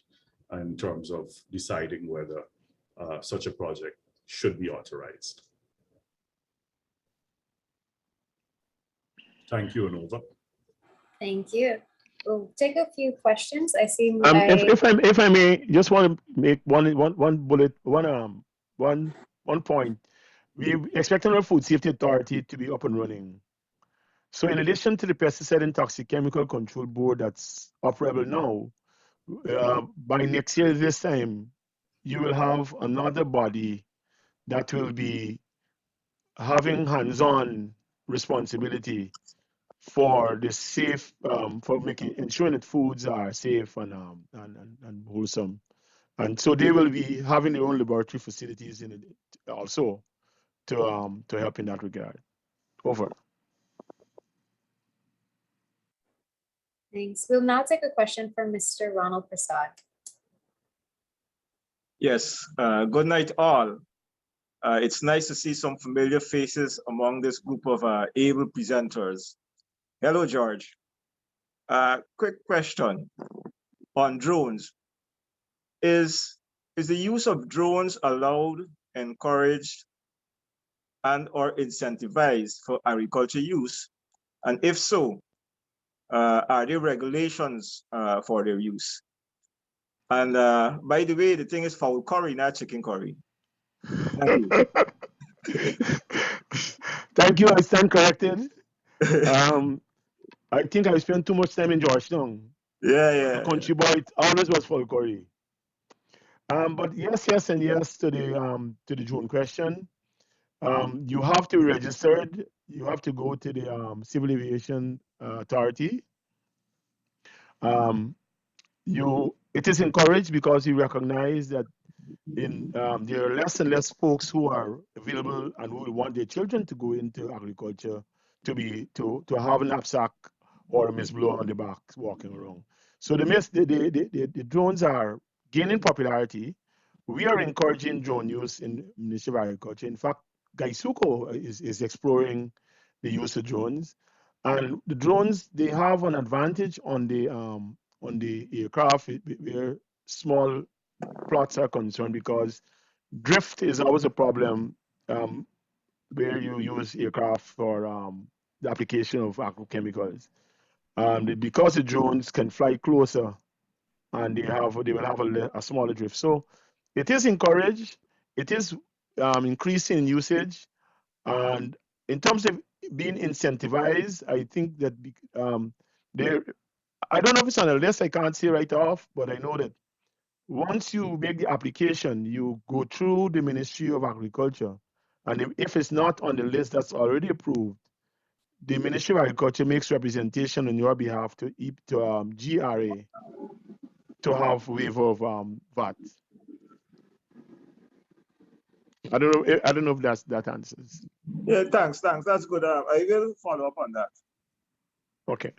And just to add, the EPA also authorized, we authorized the spraying of chemicals, particularly in the rice industry. And we have recently authorized a small company with drones, using drones to spray chemicals. And in terms of regulations, yes, we have specific conditions in their permit to ensure that the safe operation and as well as the environmental impacts are managed. Okay, you could probably pull that from your website or something. The permit will not be on the website, but project summary for the project when we would have published our 30 days notice, not requiring an environmental impact assessment. Okay.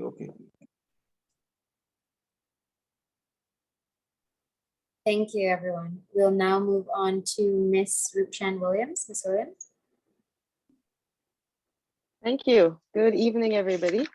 I just wanted to get some clarity from Ms. Candace Thompson. If she can explain to me, what is the polystyrene ban about? I'm curious about that because I know it's being used as insulation for, like I was asking about the container homes, and those homes are being insulated with polystyrene. So I'm curious, what is the ban about? And because I'm not familiar with Guyana's rules about polystyrene. also for Mr. Jarvis, can you, I had a big question during the whole presentation, starting from Monday, about insurance for crops and your livestock. Since the floods and, you know, the devastation that happened, I'm concerned about how does one protect their investment in regards to your crops and your livestock, that especially if you import animals, exotic animals, or, you know, special breeds and so forth.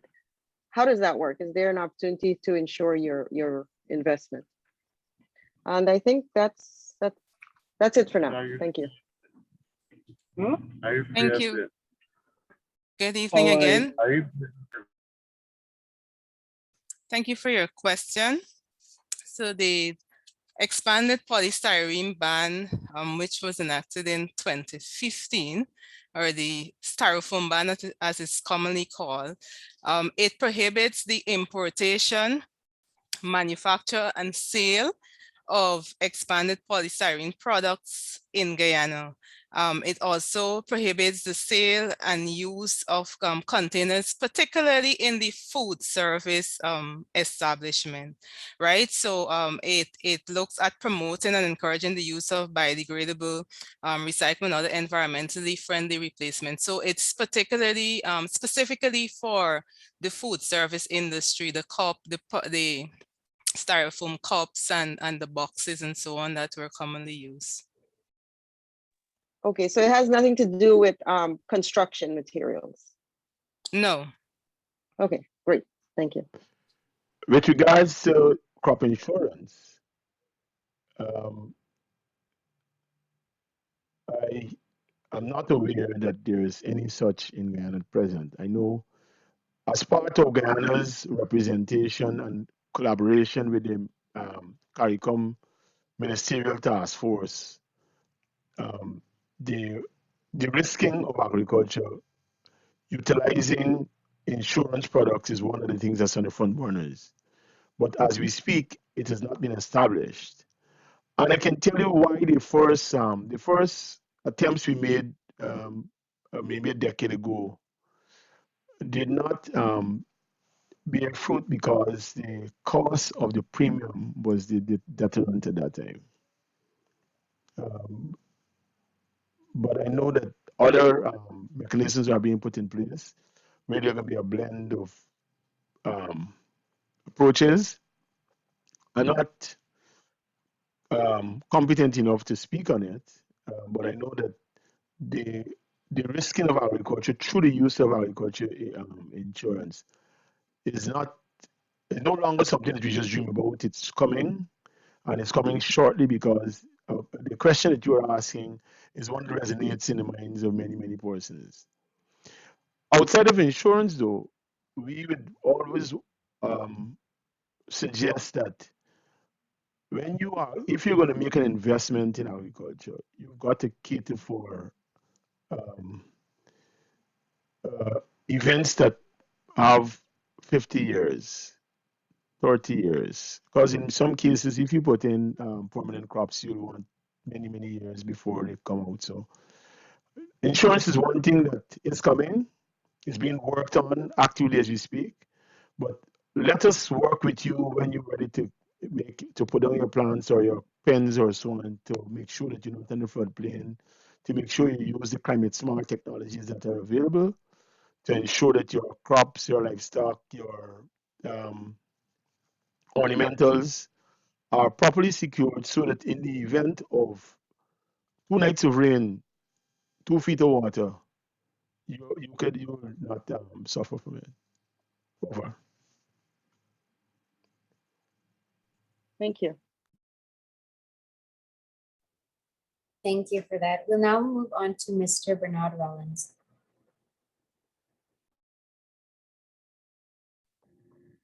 Good evening to the diaspora, and good evening to all my comrades, Ian and Mr. Jarvis, the Ministry of Agriculture. With all protocols observed,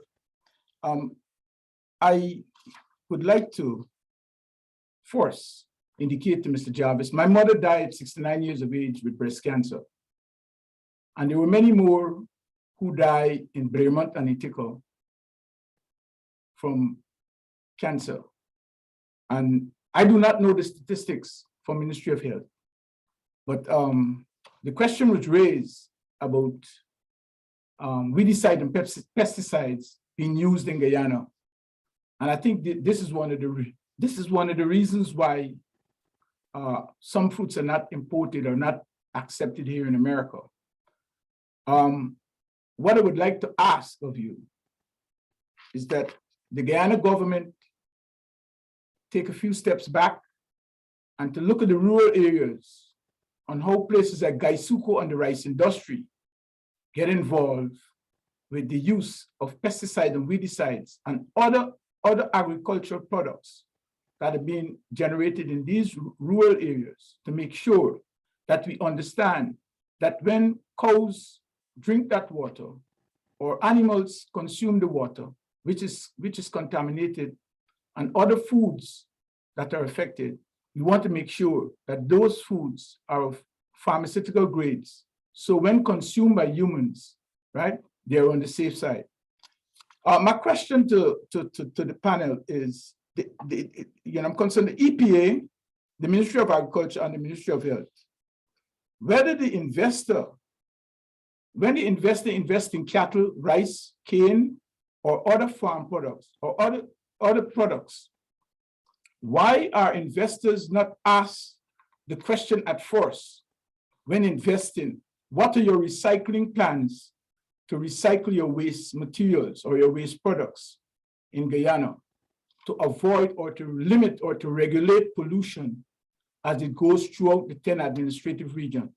It is a very important question because I live in a city where I'm a commissioner and I'm responsible for over 300,000 people here, mixed community. And we have to recycle. I live in the city of Newark, and not only in the city of Newark, where I've been appointed a commissioner, but the point is that when the League of Municipalities meet, they are now considering how they would import food and food products. So what I'm bringing to the attention of the Guyanese government and the people of Guyana and the people on these panels is to make sure that if you want to do business with the international community, you want to sit on the global stage, and you want to involve yourself with what is called goods and services, I would like you to pay keen attention to one, recycling, and two, the use of pesticides and weedicides as applied to agricultural products. Thank you.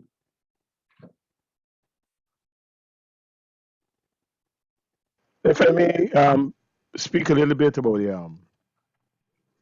what we're talking about here is an increasing interest in traceability. We are rolling out, as we speak, traceability that should track food from the fork to the plate. We are setting up systems that will allow us to ensure that we know where everything comes from, if that's not being redundant. But the challenge that we have is not so much Gaisuko and big companies. The challenge we have are those small guys who you see them putting no shirt on, a knapsack spray on the backs that's leaking all over with agrochemicals. I've had reason on several occasions to stop and admonish and talk to folks about the fact that they're misusing chemicals. The rice farmers themselves are not likely to waste it because it's a costly thing for them to. But there's continuous education being done by the Pesticide and Toxic Chemical Control Board on the safe use of pesticides and toxic chemicals. It's not just agriculture. And that is why we have raids, we have enforcement where you may find products coming into Guyana like mosquito coil that has no English in it. You don't know what's made out of. Now the pesticide board will seize that. So we are actively engaged in it. And don't forget, at the macro level, our brothers who are on this panel with us, they do a Herculean job in ensuring that the environment is kept free of some of these pesticides. Now, we are contributors to the Montreal Protocol and other similar important international fora. And by and large, we are subject to the audits. And I think that except for those pockets where small farmers and folks who um, are unsupervised would make that kind of, I would use the word error, blunder. Except for those cases, we, all right. Yes, with the exception of Gaisuko, which is done properly, we have a different we have it under control, everything. Would you respond to Gaisuko and its ability to recycle the bagasse that is being used or being as an end product from the cane when it's being processed? When cane is being processed, the end product is bagasse. Why is it that Gaisuko, at this level, at this point in time now in life, why is it that Gaisuko cannot recycle bagasse, pack it and store it and use it as a form of energy, or use it to like contain, for example, the sea defense, engage with the silt and silt products, and making sure that we can control some of our water issues. I'm still I'm still waiting to hear somebody respond on the question of recycling.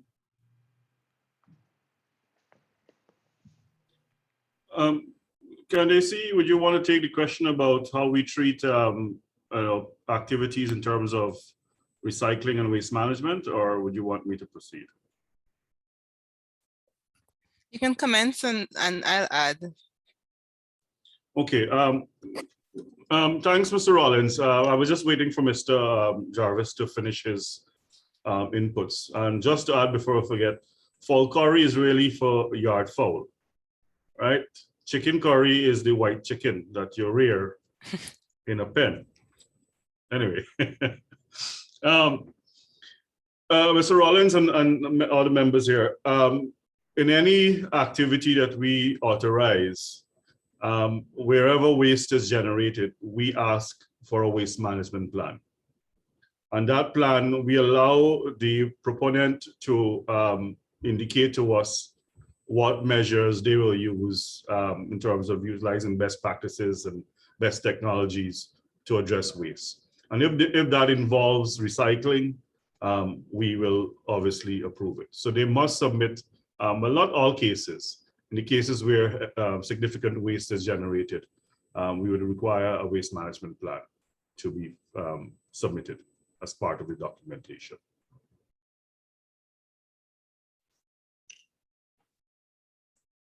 I mean, I hear you requesting, but what penalties goes along with the request for proposal, or when the investor present what he or she presents? Why are there not penalties applied? There are penalties in the act. So if the penalties are in the act, can it be publicized so that folks are not alarmed with what happens in a place where we want to secure a country that is still virgin? Right. You got to be, I think you got to be specific to what situation you're referring to, because all those activities, industrial, commercial activities that we permit, and we ensure compliance, we make sure that their waste management stream is managed from production to disposal. You may be referring to, in the countryside, or where there's this inappropriate dumping of garbage and disposal of waste. These are your small bottom house activities, perhaps. I'm just thinking out loud here. No, what you may be referring to. It's more than that. It's more than that. If I would go upstream to the production, oil production, and go as far as Linden, where bauxite is being processed, it's being washed, I mean, I could go on and on in the Rupununi. Right, okay, well, let me use those two examples. Okay. But you're just referring, you're preempting what may happen, because Right. we're not aware of anything actually happening where waste is disposed inappropriately from the oil sector currently, or from the bauxite industry currently. The bauxite industry has a legacy issue, of course, right, in terms of the overburdens and so on. But what I'm saying that all of these facilities are being permitted by the agency, and in their permit, there are conditions, strong conditions, and we also monitor for compliance to ensure that their impacts in terms of waste management, water pollution, air pollution, those things are managed. And when they're found in breach of those regulations, then we apply the relevant penalties. All right. Can you say what is the Ministry of Health responsibility in terms of monitoring the impact on the health of the community when folks die at the hospital? Do they monitor the reason? Sorry, that will have to be answered by Ministry of Health. I can't. Well, I will hope that Ministry of Health at one time or the other will get with us, so we can understand what is taking place in terms of the death rates and why deaths and how they're being caused. Thank you, sir. Thank you, Mr. Rollins, for that question. We'll now move on to Mr. Todd McFlynn.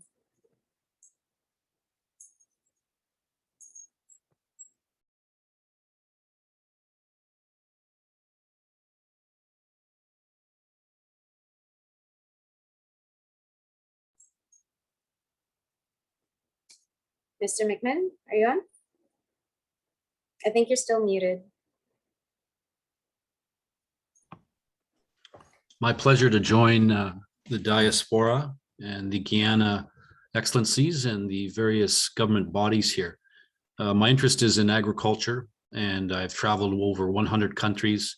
I'm the ex-CEO of Canada's largest agricultural cooperative, ex-director of Canada's largest agricultural manufacturer, as well as senior advisor to 3 or 4 of the largest manufacturers and agricultural producers in the world. I'm very interested in the agricultural business, and I've traveled twice to Guyana. I was very impressed with the soil. I was very impressed with the people, and I very much enjoyed the food. I think the future for Guyana is extremely bright on the agricultural front. My question is one around cold storage. Is this a government investment and a long-term infrastructure investment, or is this to be undertaken by a private-public partnership? And secondarily, I noticed a great farmer community, and obviously the backbone of Guyana was the sugarcane production. And I see great knowledge and good work effort there and ability to get labor. Again, my question is, what is the labor situation there, and are they trained, and will the government train them for the various agricultural businesses that are going to be up and coming? So there's 2 questions there, and that's where I'll leave it off. And thank you very much for having me join it, and I've most enjoyed the presentations. Okay, I'm going to try to answer without preempting the government's future plans. As far as I'm aware, the cold storage facilities that we have are just the government's first step to encourage investors to get going. The long-term plan is for the private sector to drive the process. So the government will start up, and we hope that the guy who starts with maybe 1 ton of seafood, for example, per month, as he outgrows our capacity, he will set up his own facilities. And that has already happened in a few instances. The same goes to fruit and vegetables and so on, as the government is there to hold hands for a while. And after you have gotten them to the point where they can run or fly, then they do that. But it's not going to be a continuous, at least I don't know, that it's going to be a government controlled thing, because the government at present is subsidizing, in many instances, the activities so as to move us off from simply dealing with commodities only. Our sugar is sold in its rawest form. We're now thinking, we're now moving it by packaging it. Hopefully, we'll want to move that to plantation white and later on the full industrial grade sugar. So the short answer is, as far as I'm aware, the government's position is one where we help farmers and help manufacturers to move along. And as they get to where they are, we hope that they will be strong enough to move on. In terms of the training, there's always continuous training for the staff at all of our institutions. And from the media, one could see that the staff who are likely to be affected by the redirection of some of the sugar estates will be given specialized training at the government's expense to ensure that they can be fit for purpose. So the short answer to both is the government will continue to play the role that they are playing, which is to facilitate until someone or an entity, even if it's a semi-autonomous or a fully autonomous government agency, can run on their own. Thank you. Thank you very much, Mr. Jarvis. Thank you. We'll take one more question, Ms. Ruth Chan Williams, and then we'll go back into the chat. Great, thank you, Keisha.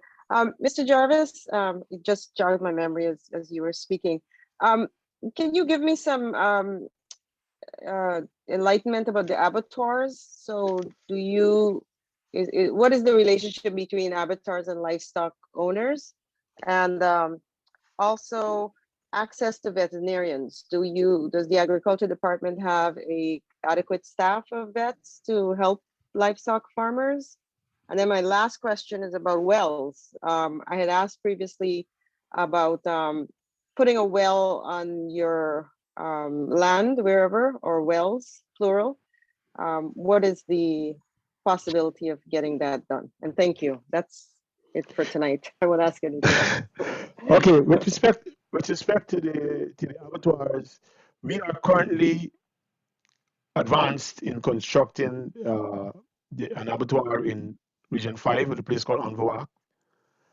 We're building it to EU standards, and that is for cattle and small ruminants, sheep, goat, cows.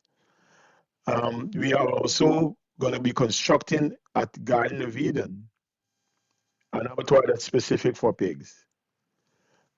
We recognize, the reason why we have not merged them is that we recognize that a significant portion of our population requires halal.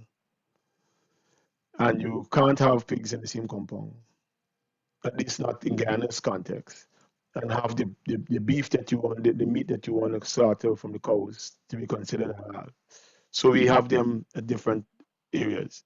So that is ongoing as we speak. The abattoir at Anvoak, we're at a stage where we can actually start constructing in a few weeks. We can go now for tenders. We have done the infrastructure. We've moved power and water 1 kilometer away from where it stopped, and we have fenced the area, so that's ready to go. The same thing is being done as we speak for the pork abattoir.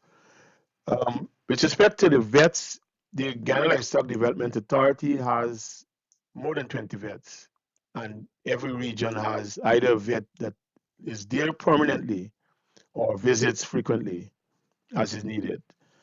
In addition to the vets, we have the livestock attendants, livestock assistants, and the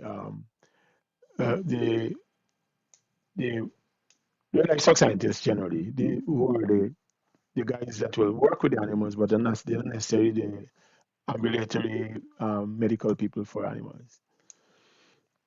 In terms of wells, the Hydromet department is the competent authority for all water in the country. And in terms of having a well there, as far as I am aware, they've got to give the permission and have to give a license for it. But shallow wells are often permitted in areas that are away from the regular systems, like in Georgetown and so. So most farmers are allowed if they make the application to drill their own wells. All right, I see one more hand raised, Mr. Jerry Ross, and then we'll jump back into the chat.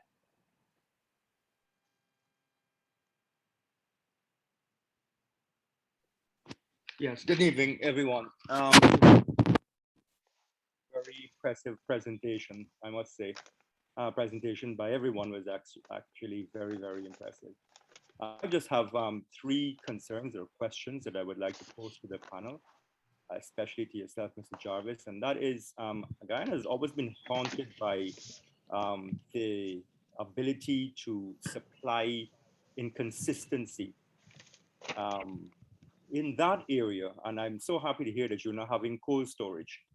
But in that area, is there any plan to have consolidation of product so that there is always a readily available product availability? We find ourselves as importers and exporters with the challenge of having to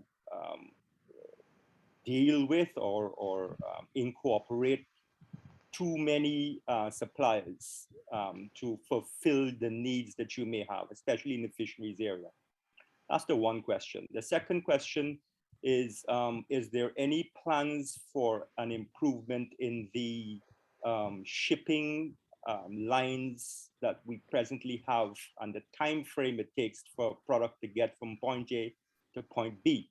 At present, everything seems to be transshipped through Trinidad, which incorporates an additional time frame that that is not conducive to the product getting where it should get at a particular point in time readily. The two questions that I put to kind of go and run in parallel, and that is supply and then the demand on the other end. Those two areas have always haunted Guyana, and if there are any plans in that area to try and rectify that situation whatsoever. Those are my two questions, sir. Thank you. Well, in terms of this consistency supply, I think, let me answer it this way. A lot of farmers have been burnt by middlemen and folks who have made arrangements with them to produce and sell. And so what you find is that folks often produce the stuff that they can sell easily, which is why the government is helping out with the hand holding for now, until we can have reliable guys who can take the place of government. But let me explain that further. The farmers can plant and produce whatever you want, whenever you want, because we have a rapidly developing protected agriculture shade house, greenhouse, depending on what you call it, what can you have. So the agriculture is not only dependent on lack of rain or presence of rain or too much sun and so on. We're doing a lot of shade house, especially for niche vegetables like broccoli, cauliflower, specialized peppers, and so on.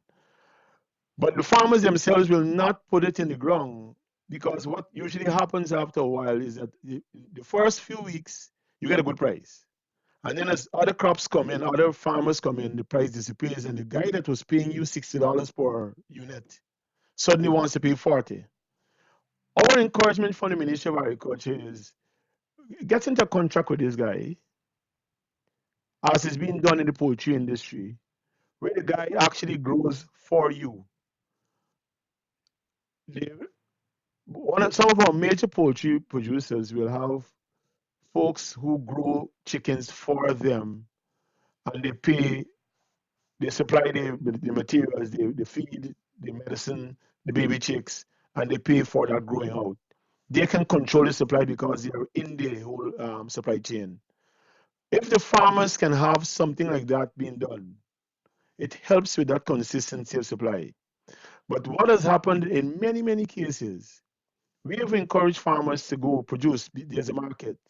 And then the guys who do the purchasing end take a step back and try to gouge the farmers out of the price because there's a higher supply than the demand is there.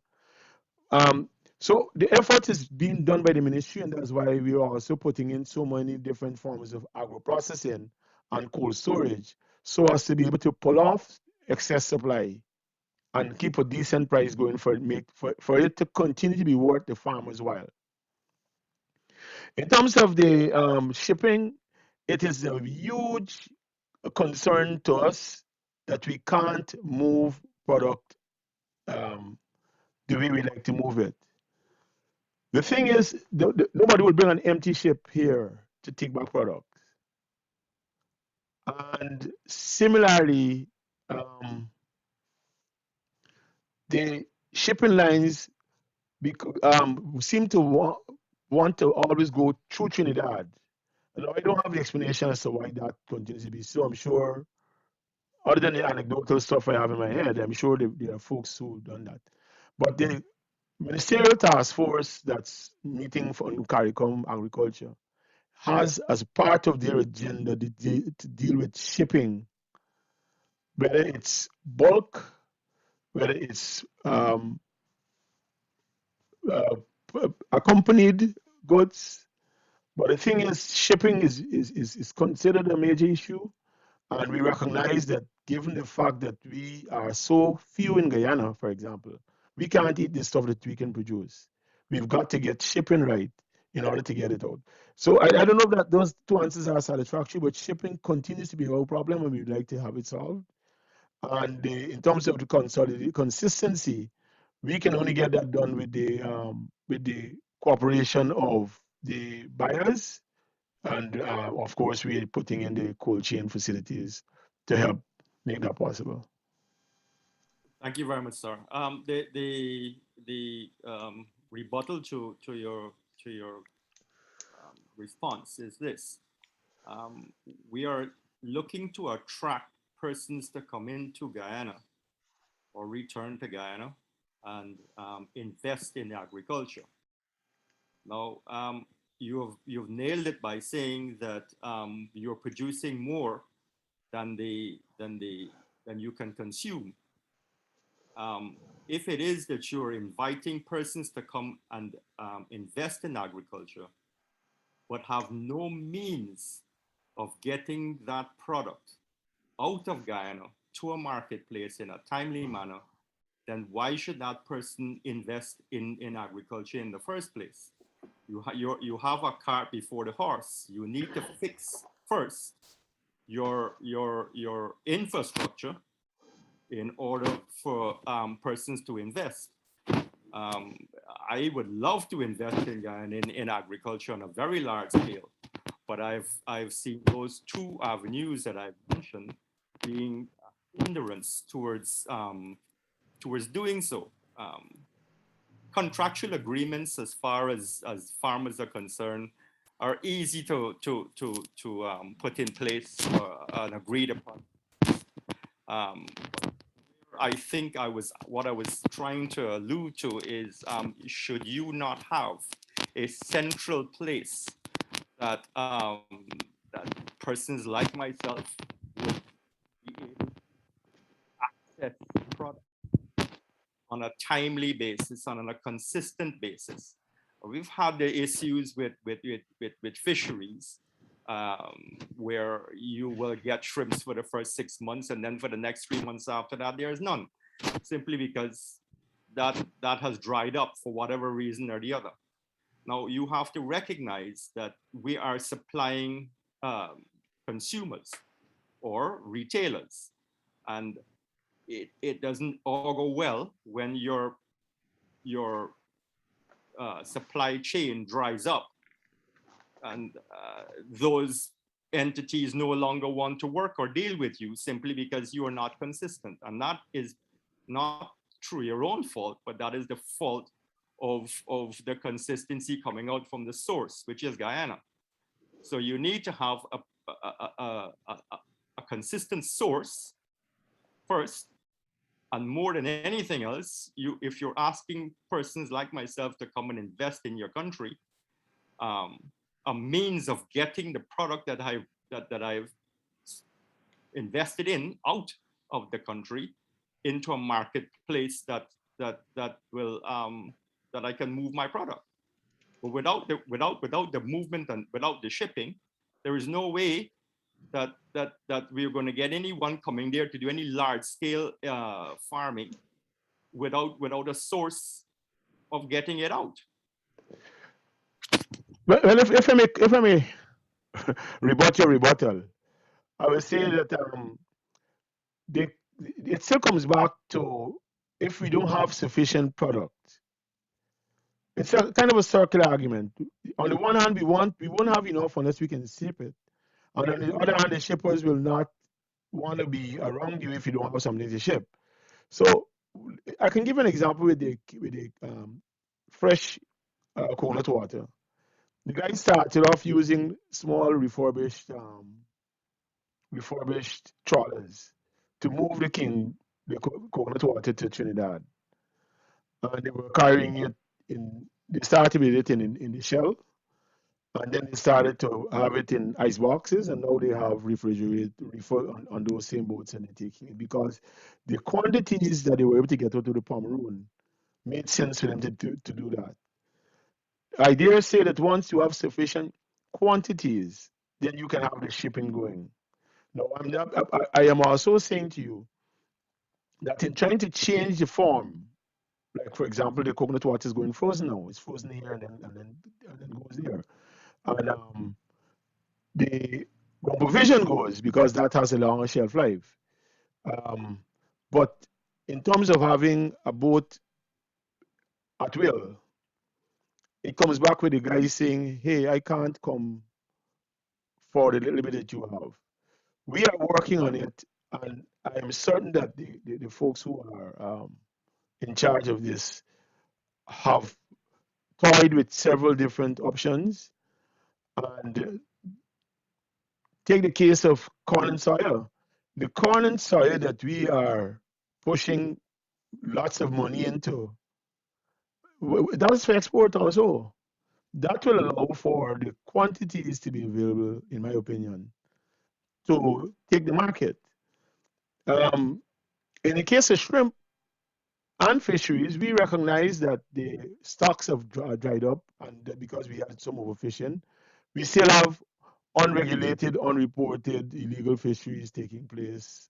Where when we put our boats in close season, boats come from other countries and fish, and that's been dealt with. Where we're having the Coast Guard and our people be on standby to deal with that to make sure that that doesn't happen. But we're also encouraging the use of farmed fish and shrimp. In fact, the government has put a few $1 million towards that this very year to ensure that the guys who farm the black shrimp in Berbice in Region 6 are assisted in ensuring that the ponds are done properly, are improved. We're putting in a hatchery so that they can have post larvae to put there. We are ensuring that the illegally the ones that come illegally from other countries are being dealt with so as to give them the opportunity. So we are recognizing that the consistency of shrimp is, as you mentioned it, but if we grow it, which we are doing already successfully, it will take care of that consistency.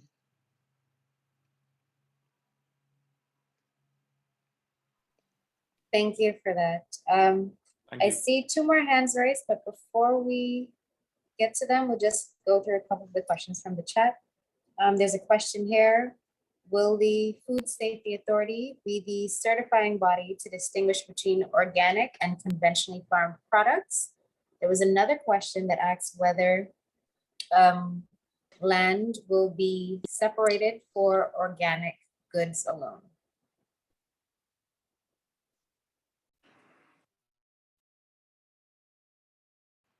As far as I'm aware, the Food Safety Authority, and what you're looking at so far, because it's still early years, has not been given a mandate to separate between organic and non-organic. And matter of fact, once you want to put on this is my knowledge, that once you want to put on a label of organic, you've got to bring the certifiers, none of whom reside in Guyana. They come and they do their physical checks and it can be very strenuous and very expensive. But they come and do the physical checks of your environment, including the water, your soil, your air, and everything, to ensure that if you say it's organic, it's organic. I'm not aware that the Food Safety Authority has even considered that at this point.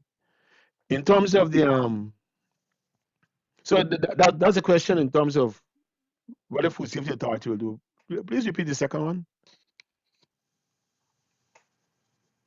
The second question asks whether any lands have been zoned as organic. Oh, not as yet. In terms of the official zoning, no. What has happened is that we have areas that we will encourage.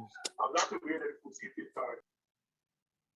We're encouraging folks to minimize the use of agrochemicals, but there is no official zoning done as yet. And I'm sure that that will come along as the need arises.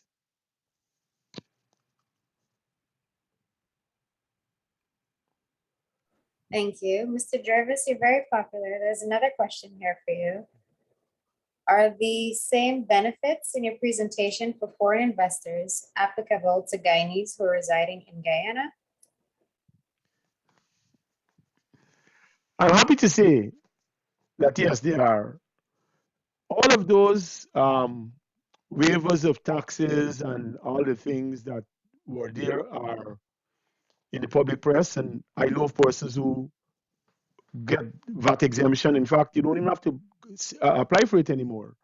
VAT exemption is there for agriculture related items. And those items which one may be unsure whether it's for agriculture or something else, the Ministry of Agriculture makes representation to GRA to ensure that those come out. But yes, everything is there for Guyanese first and other folks after.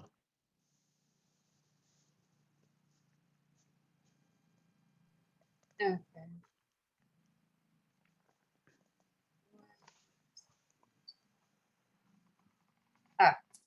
Is the Guyana cane industry willing to diversify some production to ethanol?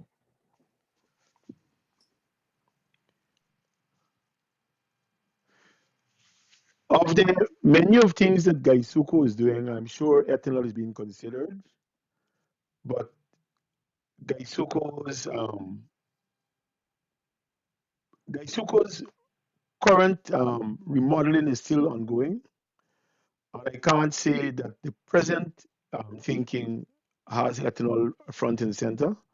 What I know is that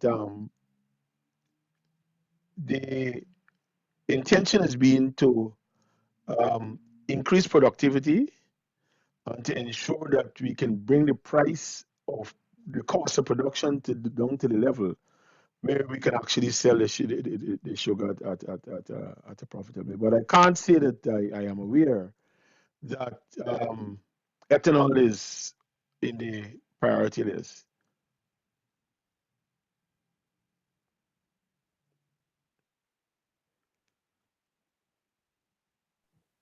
There was a question here. Someone asked whether CHNPA, I guess this is for Mr. Prashad, is CHNPA responsible to ensure that every building, domestic and commercial, meets all regulations?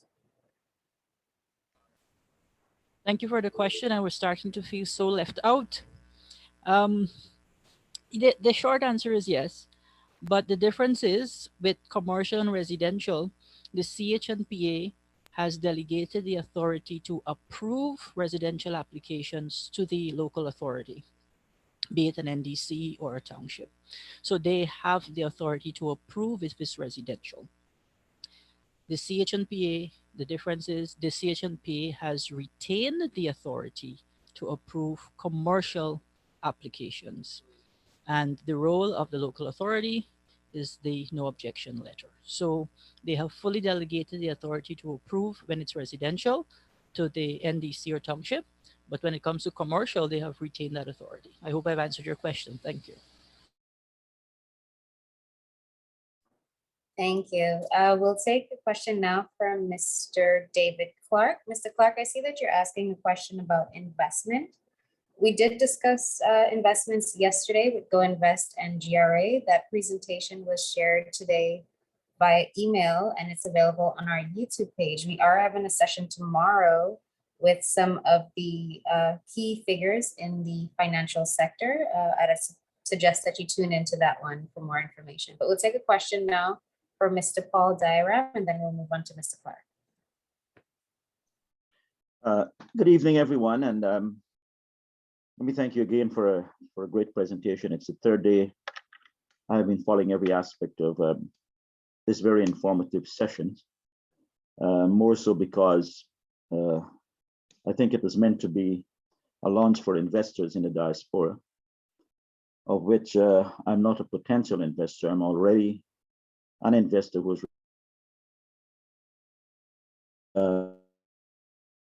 been on the ground since, and I've listened through all the presentations from the first day. Line seems very, very simple and straightforward. So there seems to be a lot of disconnect, and mention what my colleagues mentioned yesterday. It sucks up your time when you visit and go down there, and your time doing the administrative running around. Since I have EPA, but as a staff member, is a very, very important agency in Guyana, and I want to, in general, applaud their functions and how they have taken their role to a different level, and is still trying their best to keep up with the magnitude of environmental issues by various projects going on. I had a great conversation with Ms. Candice during the session, and I just want to address an aspect that affects me in particular, and that is why I know the act is there, but sometimes I wonder whether we can apply some realistic approach in specific projects, because in my case it's a small little item, because I try to follow all the regulations, I try to follow all the protocols, because here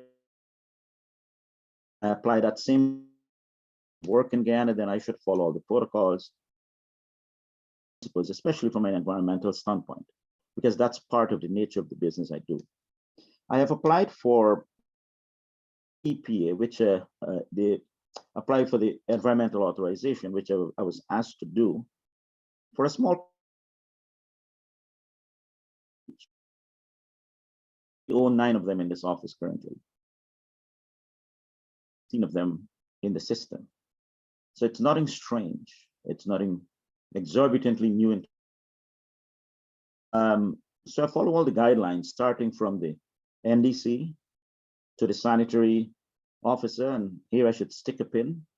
I think our sanitary officers need to be educated in the things they'll have to handle, because she pointedly said, I don't know what you're talking about, though I provided all the technical data, all the safety sheets that come with this piece of equipment.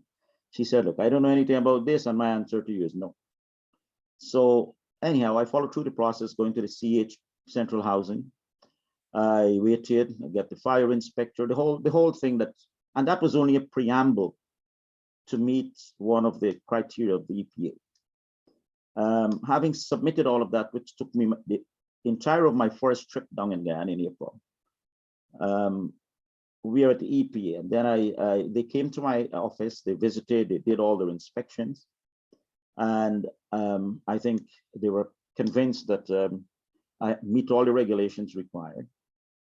And thereafter, I'm thinking, okay, I think the next step to go from there is I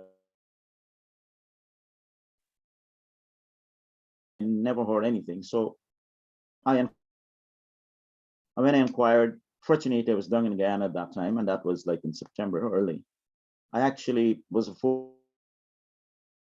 and I expressed my grave concern about time and the essential of what I'm doing, because this piece of equipment is needed on all the, is not in Berbice. And I'm stuck being able to start up my business.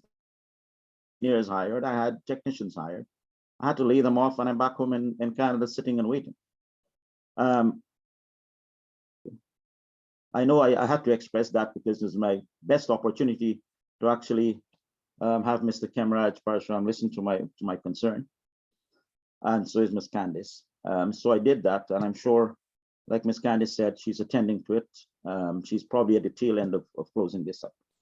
But I'm saying this aloud because there are other investors. How about the colleagues in this business who wants to come home? And they always keep asking me, what's the story like down there? So here's my question. How is the system in the EPA works in terms of giving feedback to an applicant in terms of at least a little email? We visited your facility. This is where the outcome, and we are at this stage. If we don't know that, we sit down as very patient applicants, because in our system here, you apply, you wait, you get a response, you do an email, and off you go. Weeks would pass until you make an inquiry. That's when you'll find out, oh, it didn't move from there as yet. It's still sitting at that stage at that person's desk. So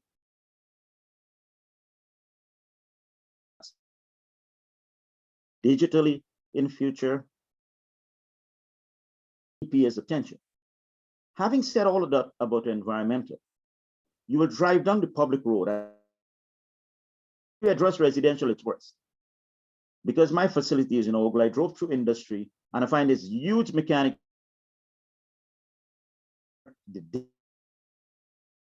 There is one right across at losing track of old cars piled up.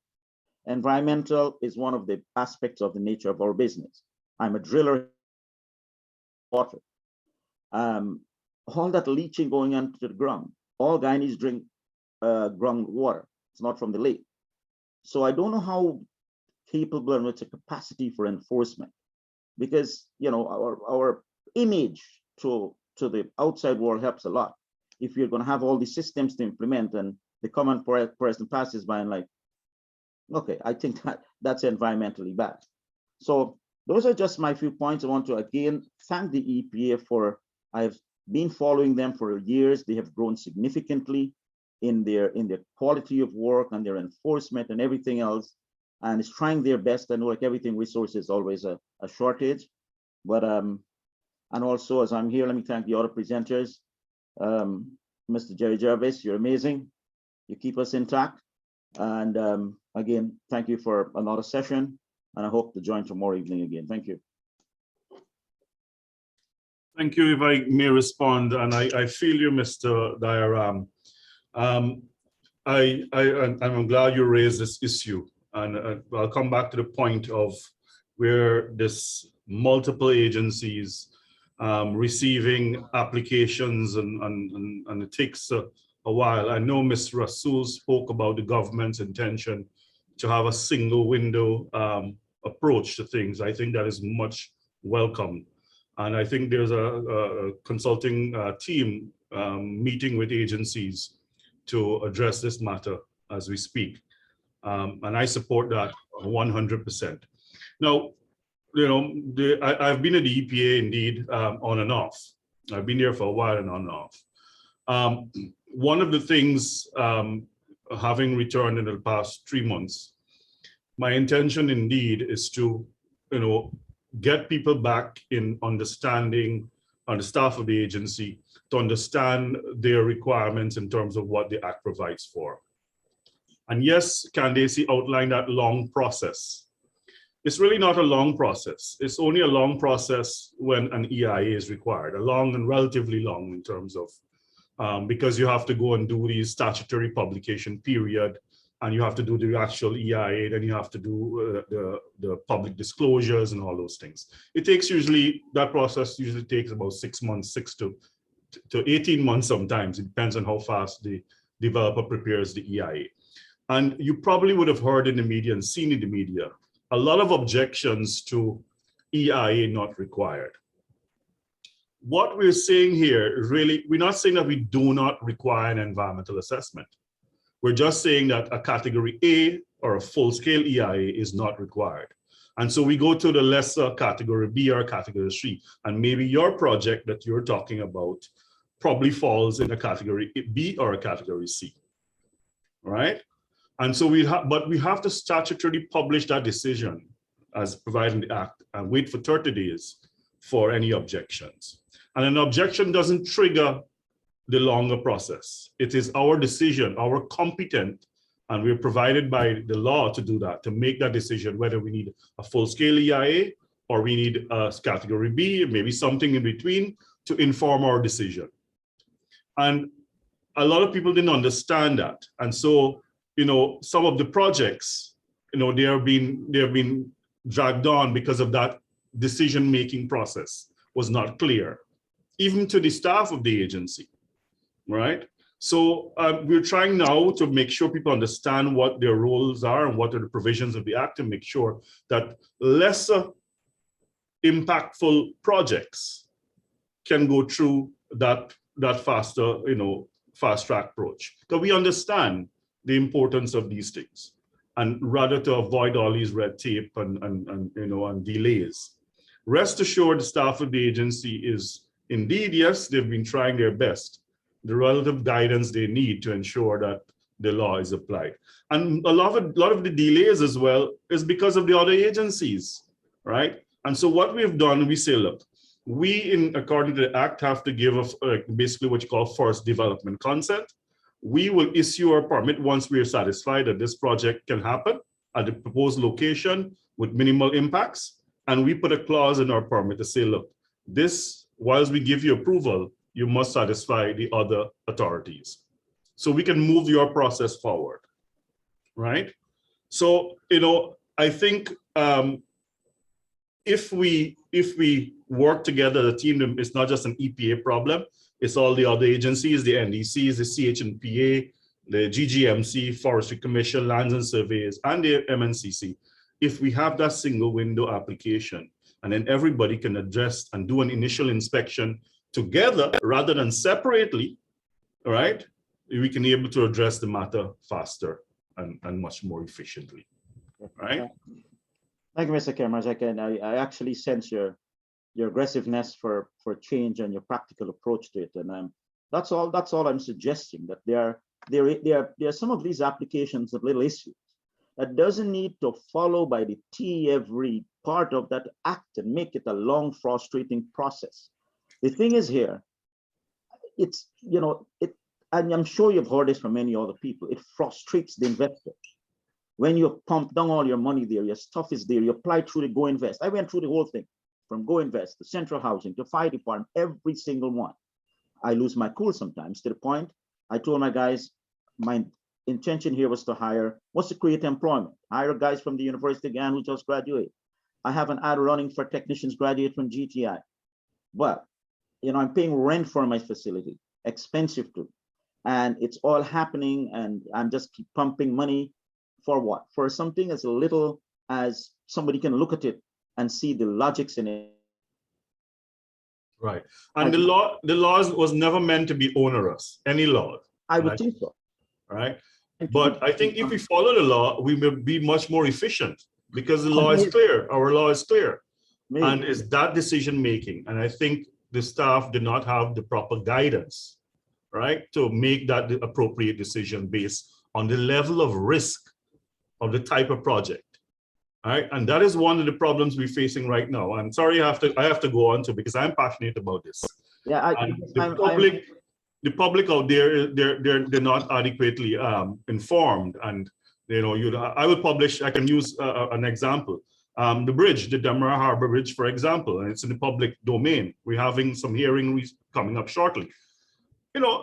The EPA does not read a full-scale EIA to evaluate the impacts. Yes, there will be impacts. No projects will not have any impact.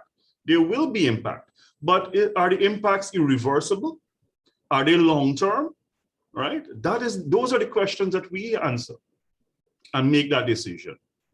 And we need to apply that to the other levels of projects. And I don't want to call your name, your projects. I think I know what your project is. Yes. And I can rest assured I'll look at it. But please feel free to message me and tell me exactly so I can follow through on it.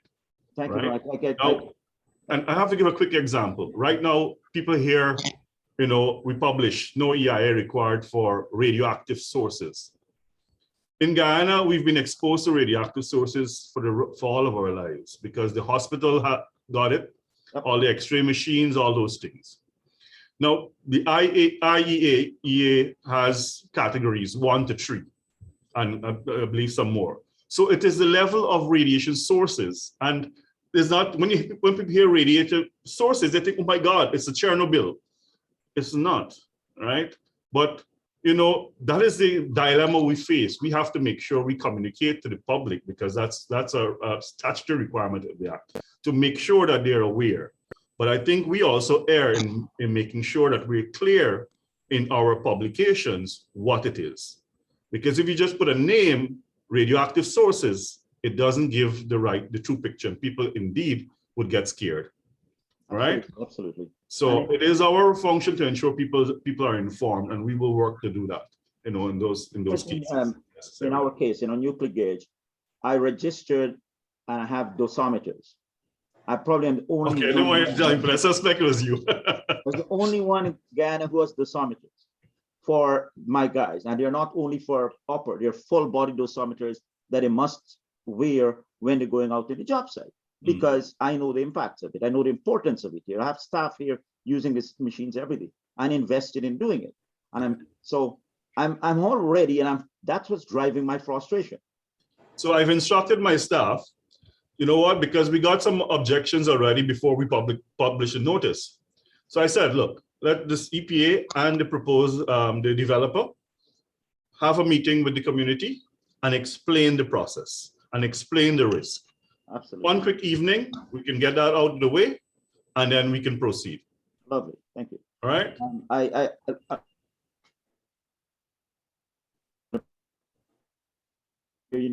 Where you want to transform. Yeah, you're breaking up. We're not hearing you sometimes. All right, I'm going to let you go. There are other people who would like to contribute as well. Thank you so much, Mr. No, I want to compete with Mr. Jarvis. He's too overpopular. No. No. He already by foul. The man is a gaff man. Thank you so much, Mr. Farstrom, for that. I noticed that there are a couple questions about natural resources. We'll actually tackle natural resources on Friday, so please stay tuned for that. Before we wrap up, we'll take one more question from Mr. Clark, and then we'll turn it over to Mr. Rasul to just close us out. Thank you guys so much for your participation and your patience. Mr. Clark.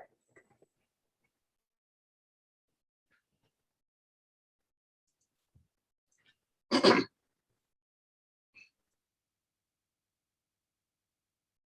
right. If not, Ms. Rasul, I'm turning it over to you. Great. Thank you so much. And I want to take this opportunity to thank all the participants for being here. I know we went longer than usual from the previous night, but it is always good to have the necessary information. And our job here is to give that information and to provide a forum by which we can have meaningful, in-depth dialogue and conversation so that the questions that you have over the many years, you can have the answers to them. I want to thank especially the presenters. I know it's been a very long day for you in particular, being at work all day, and I know your jobs are not exactly the easiest in the world, and then having to come on the evenings and engage us even more. I really want to thank you so much to all the presenters from the EPA, the Ministry of Local Government, and the Ministry of Agriculture for a splendid job.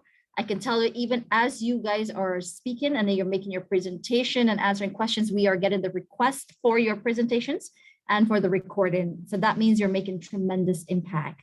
And I want to thank you so much for it. I can assure you, Mr. Parshram and Mr. Jarvis, the interest of the diaspora is phenomenal. There are lots of people that want to come back to Guyana and invest in agriculture, in engineering, in manufacturing, in the oil and gas industry. And this is why we're having this kind of conversation, and we're having these educational webinars where we can help the diaspora to understand the process so it lessens their frustration, it tempers the expectation, and also it helps us to have this level of conversation where we can understand each other and put the necessary mechanisms in place to have good process and to improve the process as well. So thank you so much. We look forward to seeing you tomorrow, where we're going to have the representative from the banking sector.